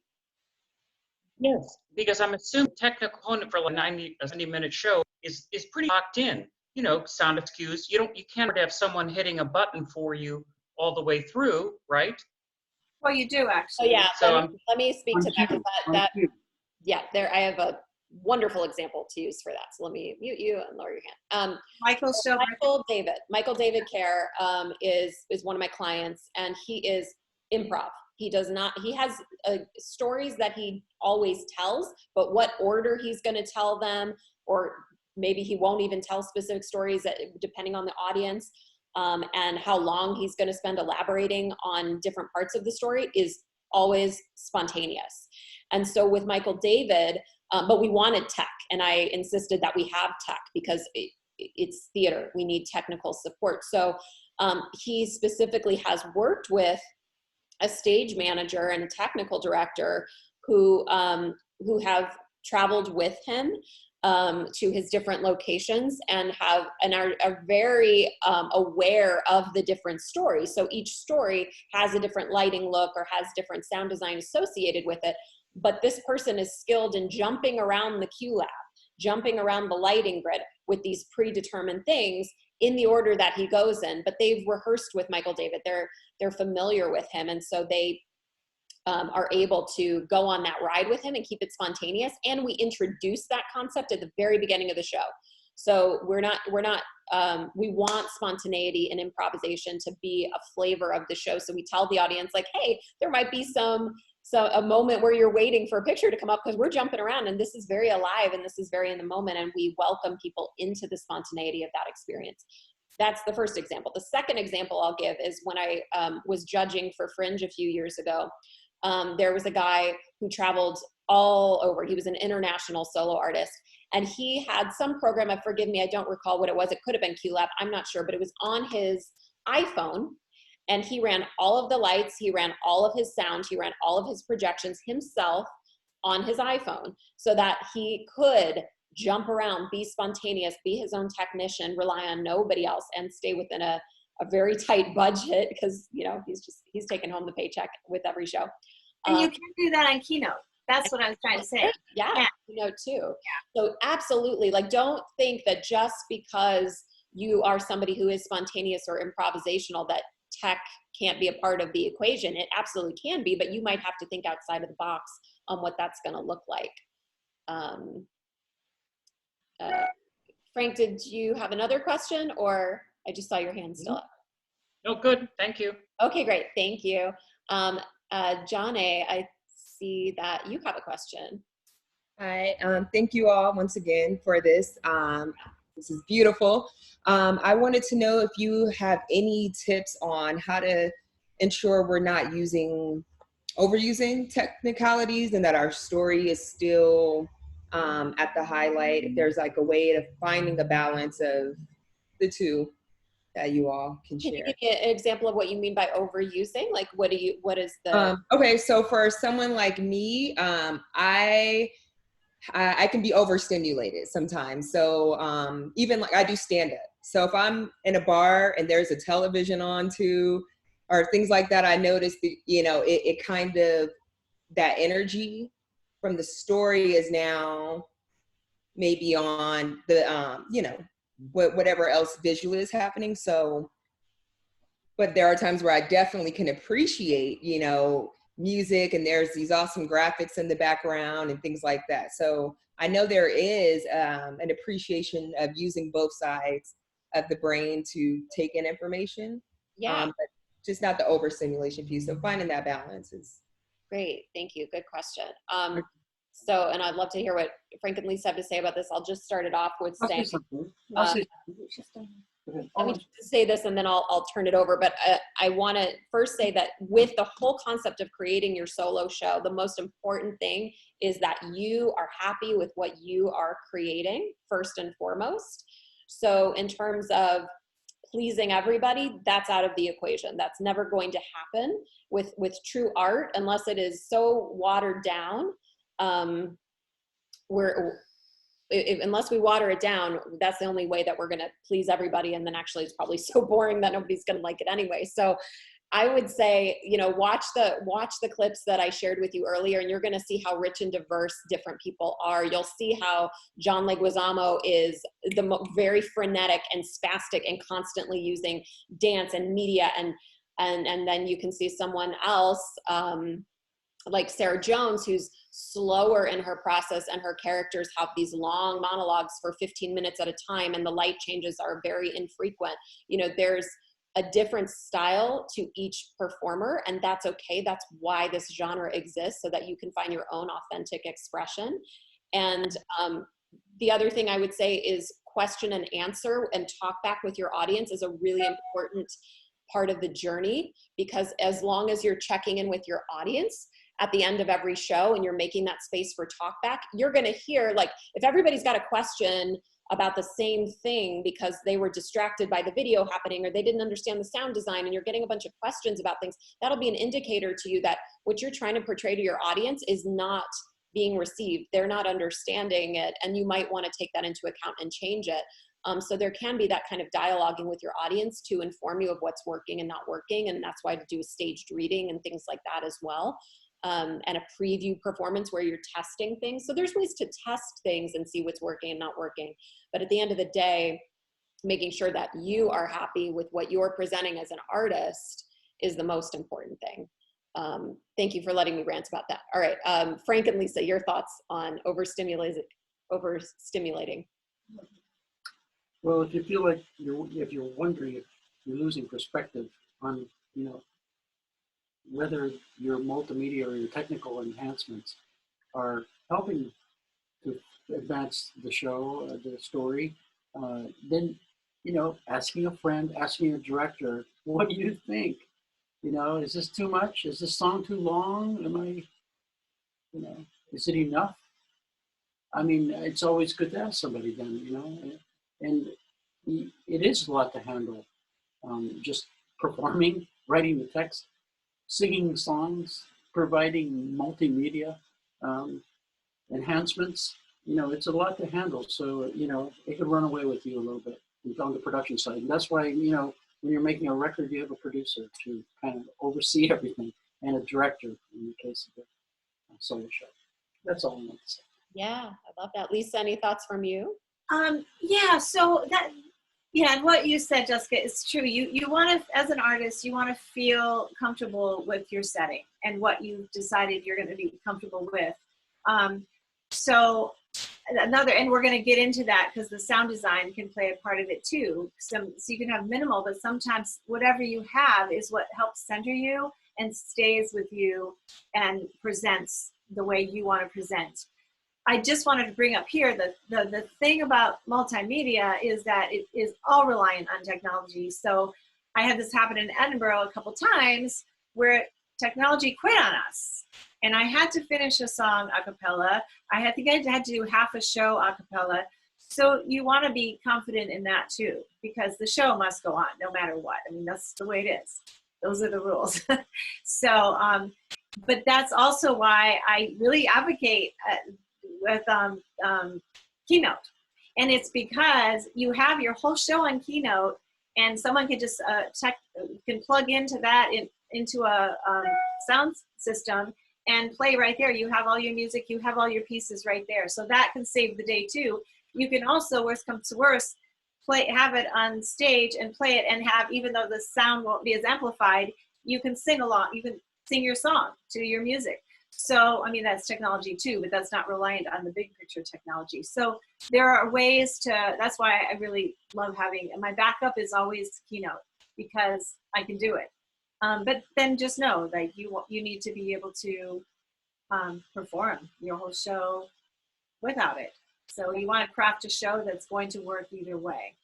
And on that point, I would say you want to consider maybe having different versions of your show, your really high-tech bells and whistles version, and then you have your bare bones touring version too. You can do that. I have several shows that have several different QLab designs. We, like Lisa, even like the Binge Fringe Festival version, the Solo Fest version, the LA Women's Theater Festival version, the United Solo Festival version. It like depends on what festival you're doing, or the college tour festival. The college tour engagement. You might have different versions of your show, and that's okay too. It's, I think, allowing yourself to imagine your story in a few different ways based on the opportunity and adapting to the opportunity and the venue and what it can and cannot support, versus making a show that's concrete. It can only be done this way, and therefore I have to say no to all these things. No, you can adapt, you can adjust, and have different versions and rehearse like we do as actors when we get rewrites and new ways of doing things. And we didn't bring up live music, of course. It's always nice when you have a guitarist who can show up and play in a company. That's another, obviously we didn't even get into that. Yeah, no, good point. Yes, and deciding, with your music, like in Hollywood, and all of Lisa's music is pre-recorded to accompany her. But in Kamakshi show Wilds at Heart, we had a live musician on stage, and that was something we didn't add until way later in the game. Originally, Kamakshi just did a cappella, and now she's invited a musician. So again, it's changing, and that's okay. It can adapt to the different ways that you're changing as an artist, or the practical things that are available to you at different times. So I want to start to move into sound design. We won't stay there too long, but with sound design, again, you can use QLab, you can use Keynote, you can use these different things. But how to decide what type of sound design. Yes, there's voiceover, so you can do as Lisa did in Hollywood, where she has this wonderful scene with Warren Beatty on the phone, and we really wanted to have that feeling of Warren Beatty on the other end of the phone, and so the focus could be on her as the heroine of this journey, the protagonist, getting this phone call that she never in a million years expected to get. So sound design was really effective in that moment versus going back and forth.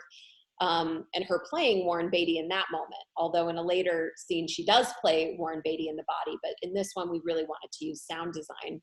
And had a great actor. He was amazing. I thought he captured it, Yeah, he really did. And then also environmental types of sounds, and I'm sure Frank can speak to this too, but like if you're looking at your script and it says, oh, there's crickets, or there's frogs croaking and birds chirping and thunder rattling.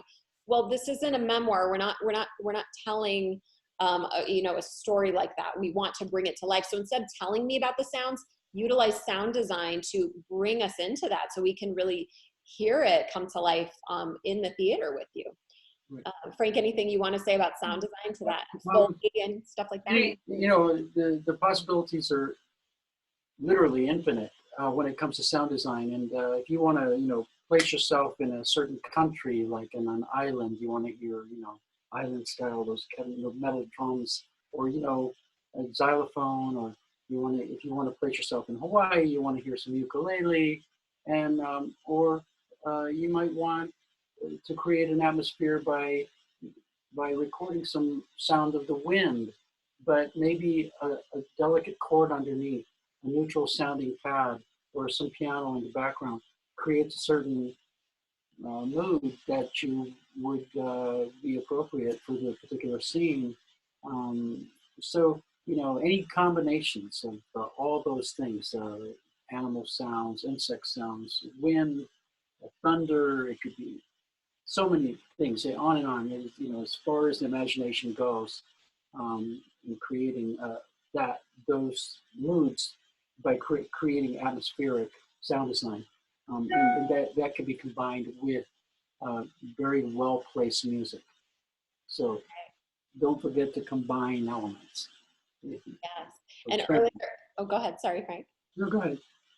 With the show The Encounter, which I put in your master solo artist list, in The Encounter, when he uses the looper, he uses there's a scene where he's using a bag of chips and he's crumpling it, and then using the looper to record that sound and then continue to play it and let it morph. And that then becomes the sound of stepping on leaves in the Amazon and stepping on branches. And so how he manipulated one sound into another to take us from his kitchen with his little daughter eating a bag of chips and crinkling that into being in the jungle, in a completely different part of the world. And so how sound design can also help transition us from one moment into the other, and how a familiar sound can become an unfamiliar sound and take us somewhere else. So thinking really creatively and outside of the box, and again, watching these other solo artists for ideas of how to make it your own and really capture the audience's attention in this way. Any questions about sound design? Anything that we just covered in this section? Any questions before we move into the characters?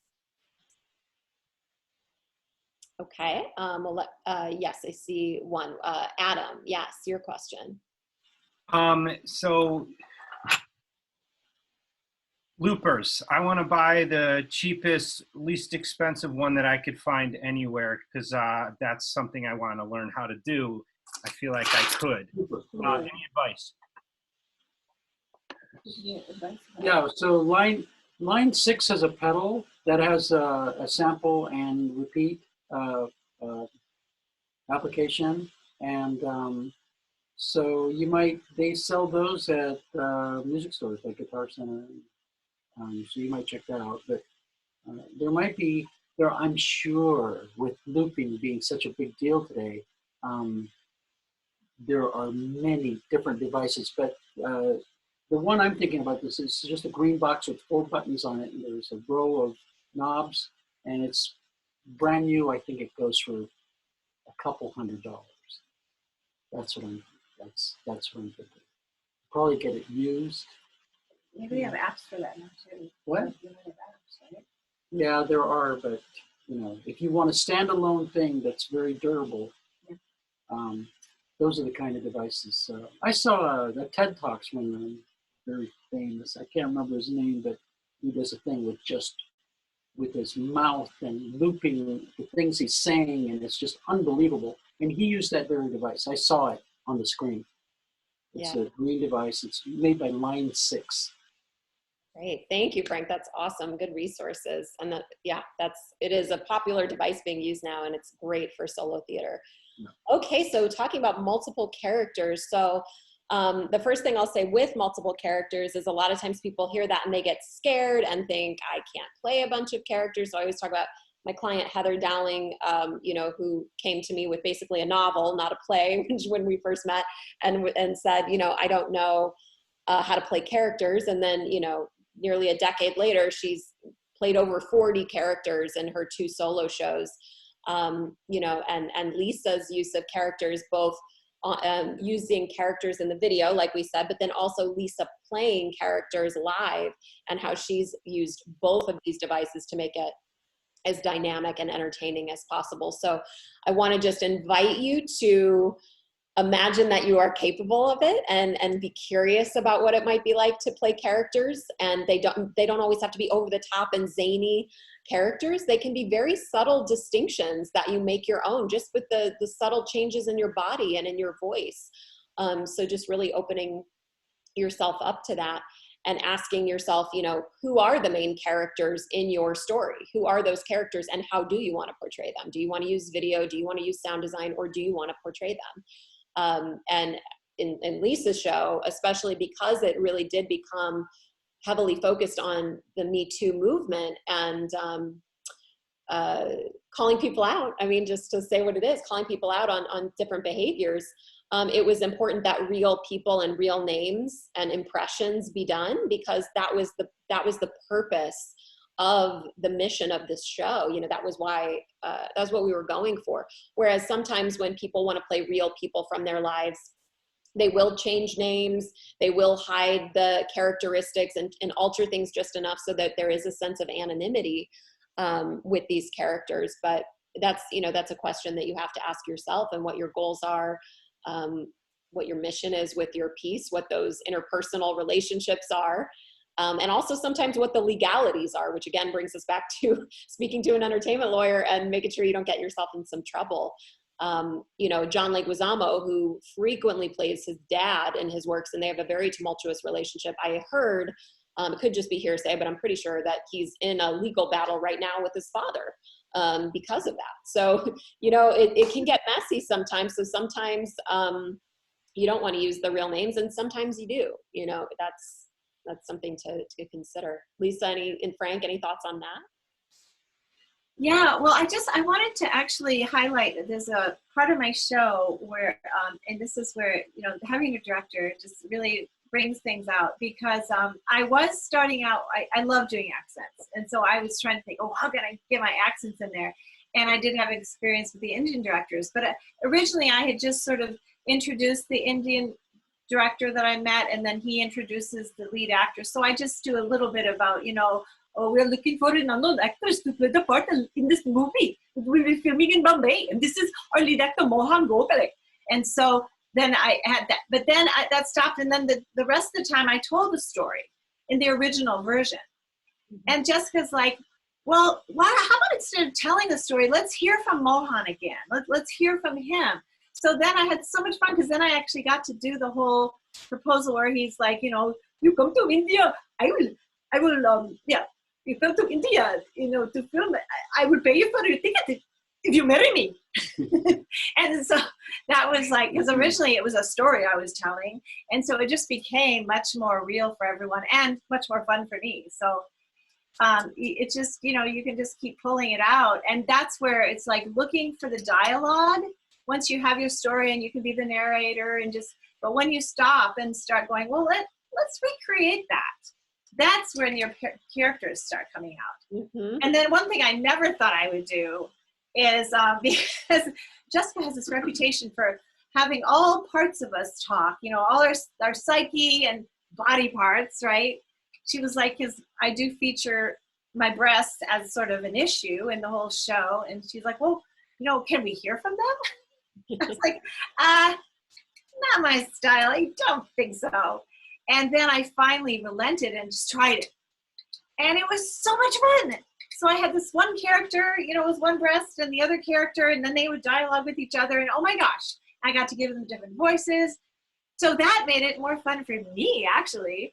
I hope you guys had a good time too watching that. But it was fun. So that's where the experimental, you know, you really go for it. I mean, just why not, right? Try it out. Yeah. And I want to acknowledge it is almost 12:30. So if anybody has to jump off, we understand, but we are going to go longer. So we'd love for you to continue in this discussion with us because we still have more ground to cover.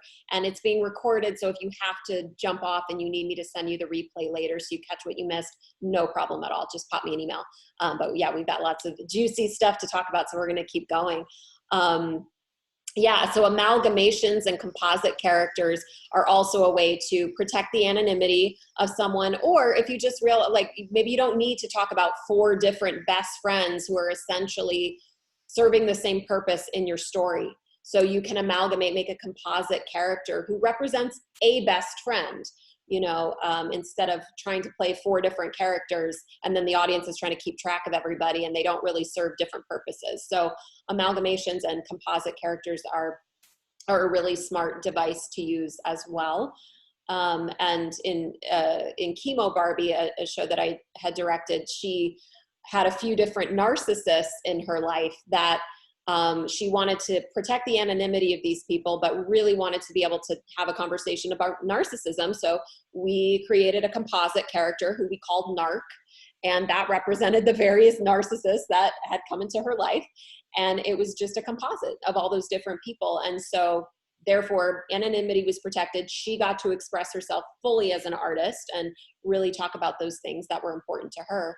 And everybody's happy in that way, and it's entertaining for the audience too, because they get to see a fun, inventive character. And then along the lines of what Lisa was just sharing, personification. So really thinking outside the box. Again, this is theater, you guys. This is a play. So thinking outside of the box of what and who can be a character.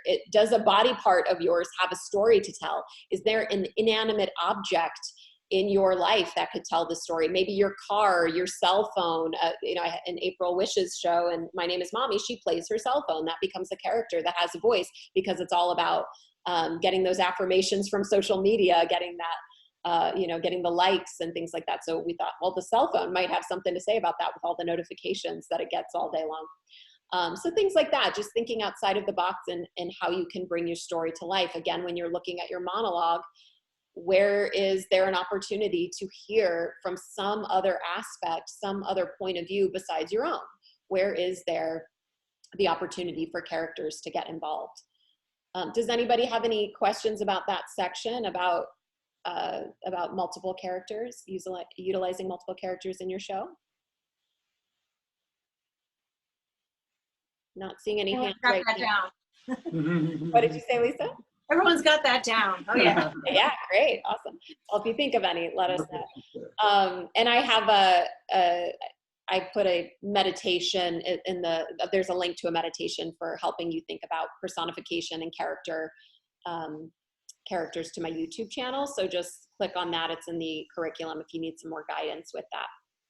So then this brings us into our team. So you'll see a pretty extensive list here for people who can be your multi-talented team for this kind of a show. And please don't get overwhelmed. Lisa was like, oh my gosh, they're gonna get overwhelmed.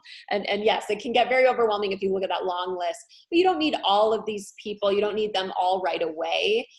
You are gonna determine as an artist what you need to serve your story and to serve your process, and knowing what your strengths are, what your weaknesses are, what you find enjoyment in, and what it just feels like it's taking you away from the goal that you're trying to achieve. If you really want to wear your artist hat most of the time and not the admin hat and the behind the scenes hat, then yeah, you might think about who can you really bring onto your team. And sometimes that is, you know, you're paying people, and sometimes people are passionate about your project and they want to, you know, offer their services. So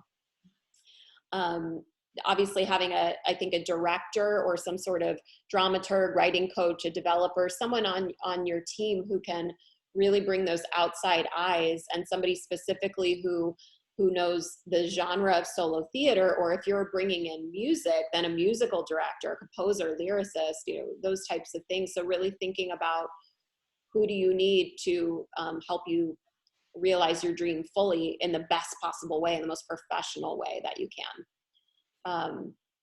Frank, Lisa, do you have any thoughts on that as you've been going about? I mean, and Lisa, your team has adapted over time and grown. Yeah, I mean, I really crucial is the director and developer, because you really need outside eyes for sure.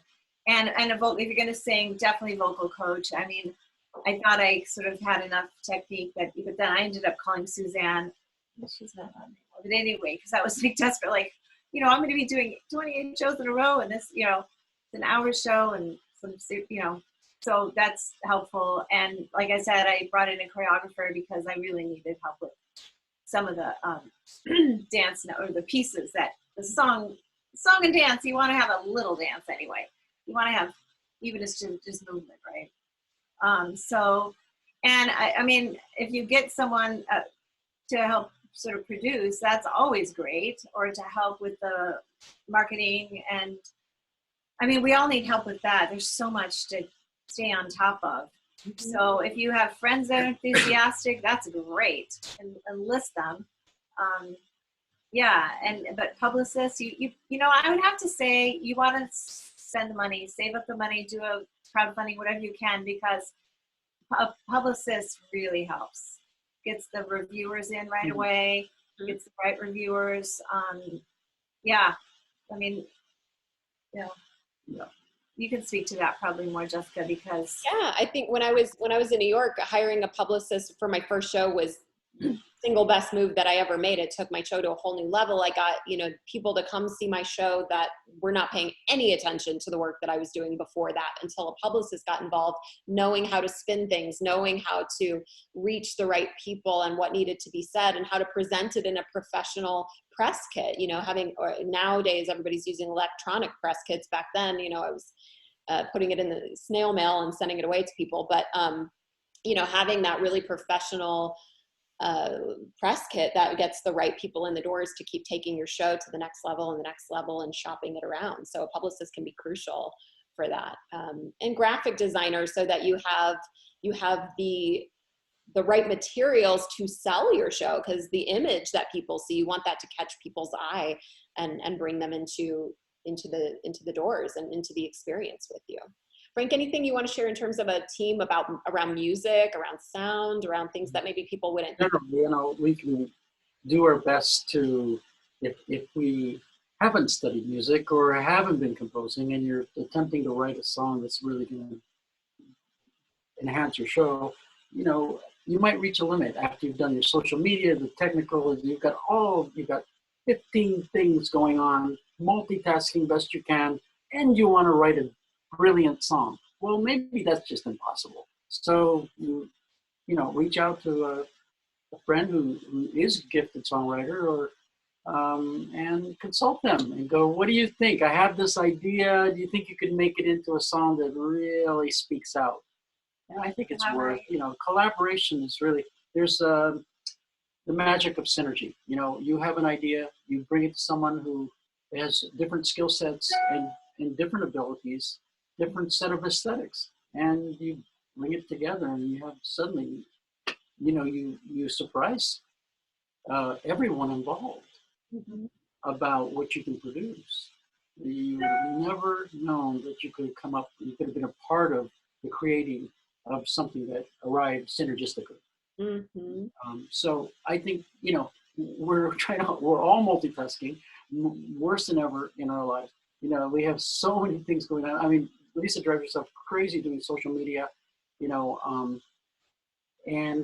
but I admire her, and I respect her for staying at it and staying on top of the technical aspects, even more so. I mean, I know everything there is to know about recording music and, you know, recording to video, but she does all the rest, you know. I mean, she's really puts it all together, and she knows how to do editing, you know. It's unbelievable. So anyway, I'm just saying, we should reach out when we know we've reached a limit. Yeah, that's so. I do want to say something there about synergy, And the whole thing is, because really as solo show artists, we are our own producers, really, until someone else, you know, we either hire another producer or get someone who's like on board, says, you know, things were just amazing, wants to help get to the next level. We're our own producers. And so when you have the producer hat on, you're basically trying to figure out how to get everything done. So when you think of that, okay, money, right? Money will get anything done. But when you translate to that, well then what? Okay, so yeah, if we all had a huge budget, we could do amazing things, right? So what kind of amazing things? And this is all about the visualization and sort of the putting it out there. When you think of like, you know, yourself as the producer, what are the amazing things you want to accomplish? You just start to visualize that, and then you take the little steps towards getting them. So if your dream really is to have this musical and your music talents are, you know, you're feeling limited, get someone else on board. You just find that, put it out there, because you will attract. I'm just saying, put it out there though, that you are looking for someone to collaborate with. There are so many people out there looking for you that you don't even know about. Mm-hmm. So I really believe that kind of energy, when you're thinking producer wise, you just go after the things you need. I don't mean to make it sound simplistic, but I think there's something to that. Yeah. Because everything becomes more doable in your mind, because, you know, it's not, take away the money. What is the job that needs being done? And then, you know, you're on barter for it. You might have someone, you know, you could trade something. Someone might want to get on board because of other reasons. You know, you can do apprenticeship. There's a number of ways to get things done. Yeah. I just have to say, when we were doing our musical, that's kind of what happened. Is I was like, you know, Frank, we wrote these incredible songs. We did this incredible, and I said, I want to make this happen. He was about to go on tour, and I was like, about to turn older than I wanted to be. And I thought, I'm going to do this musical. So I had a friend who's produced a little before. So I kind of got with her. We had some meetings, and I was like, well, and then I happened to meet Suzanne at a workout place. And she had this shirt on. I said something about the theater and music. And I talked to her, and she came on board as music director for the show and played a part. And then it all snowballed because she knew the choreographer that I ended up getting involved with, and the choreographer knew. It's like people, when you get more people on board, they attract more people. And all of a sudden, we had this huge production that we were doing. Our big mistake was we hired a videographer to cover it. And because of his technical, he had also amazing equipment. We thought he knew what he was doing. We did not get great video coverage. So we spent all that money doing this whole thing, and then it wasn't. I mean, you saw a trailer of it, so we got enough of it. But that's the other thing. Videotape everything, because you never know what you're going to use it for in the future. Mm-hmm. So yes, great videographer is very important too. Yeah, you really want to document this masterpiece that you're creating, all this effort that you're putting into things, making sure that you have footage to echo that. Okay, so I want to leave time for questions of anything at all that we talked about, or maybe something we didn't talk about that you guys have questions about. Let's just open it up for anything that you'd like to discuss. Any questions? Any questions? Already? Yeah, I mean, if you're complete, we can wrap up. But if you do have any questions, we'd love to make sure you get whatever it is you need out of this experience today. And I just want to remind, you got someone? Okay. Yeah, Charlie, let me unmute you. Charlie, are you there? Charlie? Yeah, I'm here. Okay. Great. This has just been wonderful, very informative. And but I'm just curious, Lisa, how you met Frank, how long you've known him, and how that relationship came about.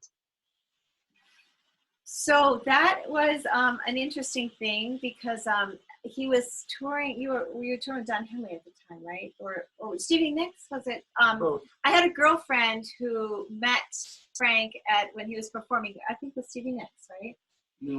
Yeah, and she actually was someone that she and another girlfriend and I decided we were going to really be serious about taking up guitar again, because I play a little guitar, but I'm not that great. so we were at McCabe's, and then we went to MI, and so I knew her, and she was seeing Frank, and I was recording some songs at the time, and she's like, you should get Frank to record on your song.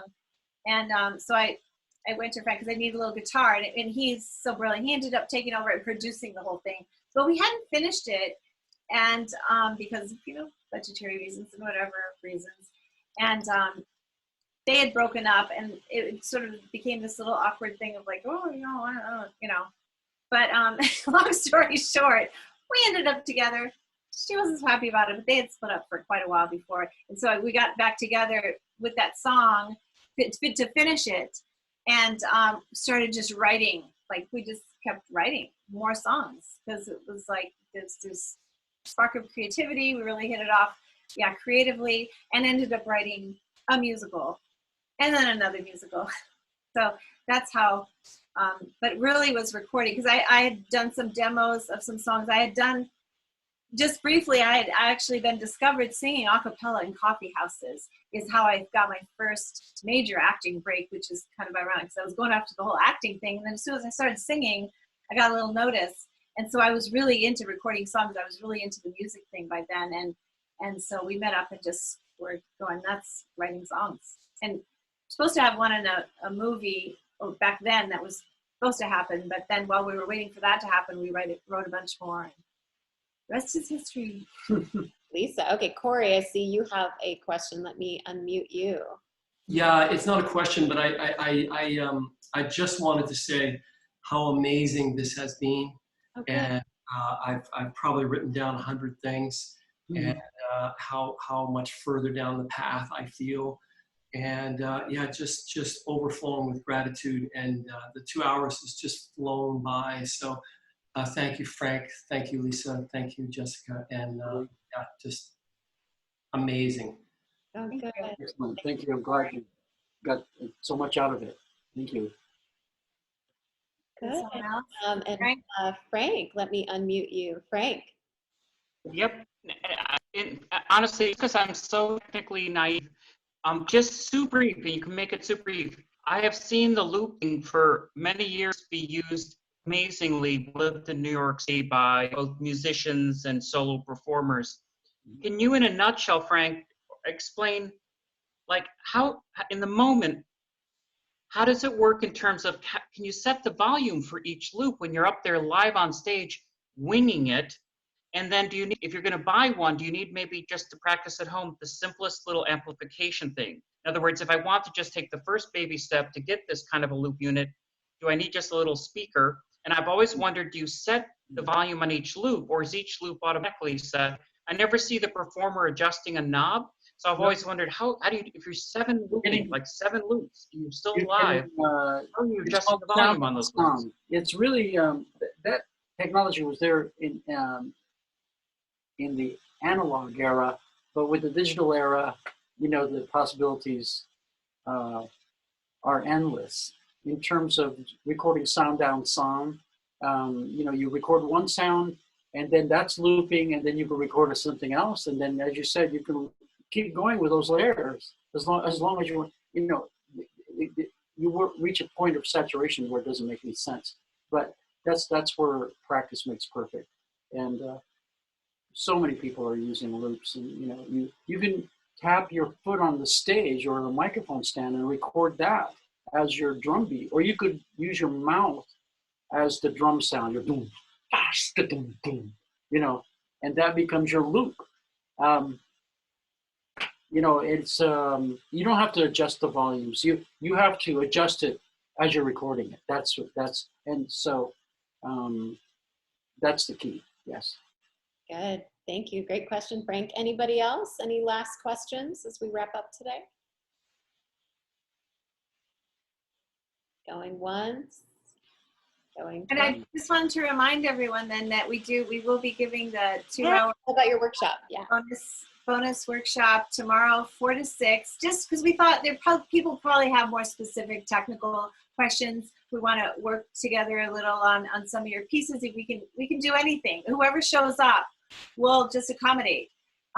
Because we do some of this on the side, and you know, there are some, you know, everyone's got their specific needs. So we're happy to open this up there. That's amazing. You guys are so generous in doing that. And yeah, their contact information is at the bottom of your curriculum, guys.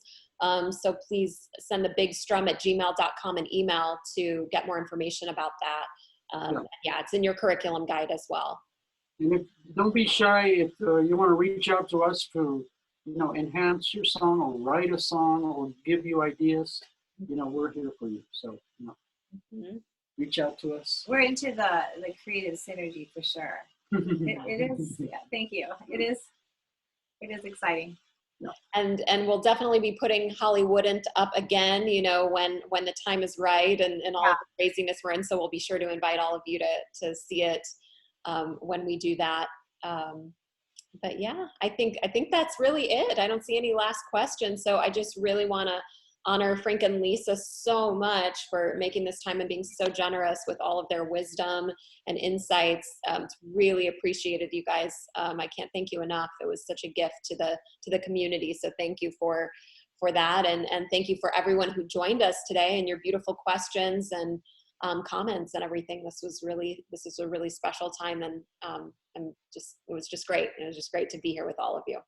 Yeah, well, right back at you, Jessica, for having us. And, it's just been a real honor, and I think so highly of you. Yeah. So it's been an amazing experience. It was wonderful to be a part of this. And just another too, I was looking, I am still trying to put my piece together as a unified piece, because when you've got the multimedia and the close-up shots, you have to figure out how to present it online in a different way. And I was looking at the older footage from the Whitefire and then the newer show.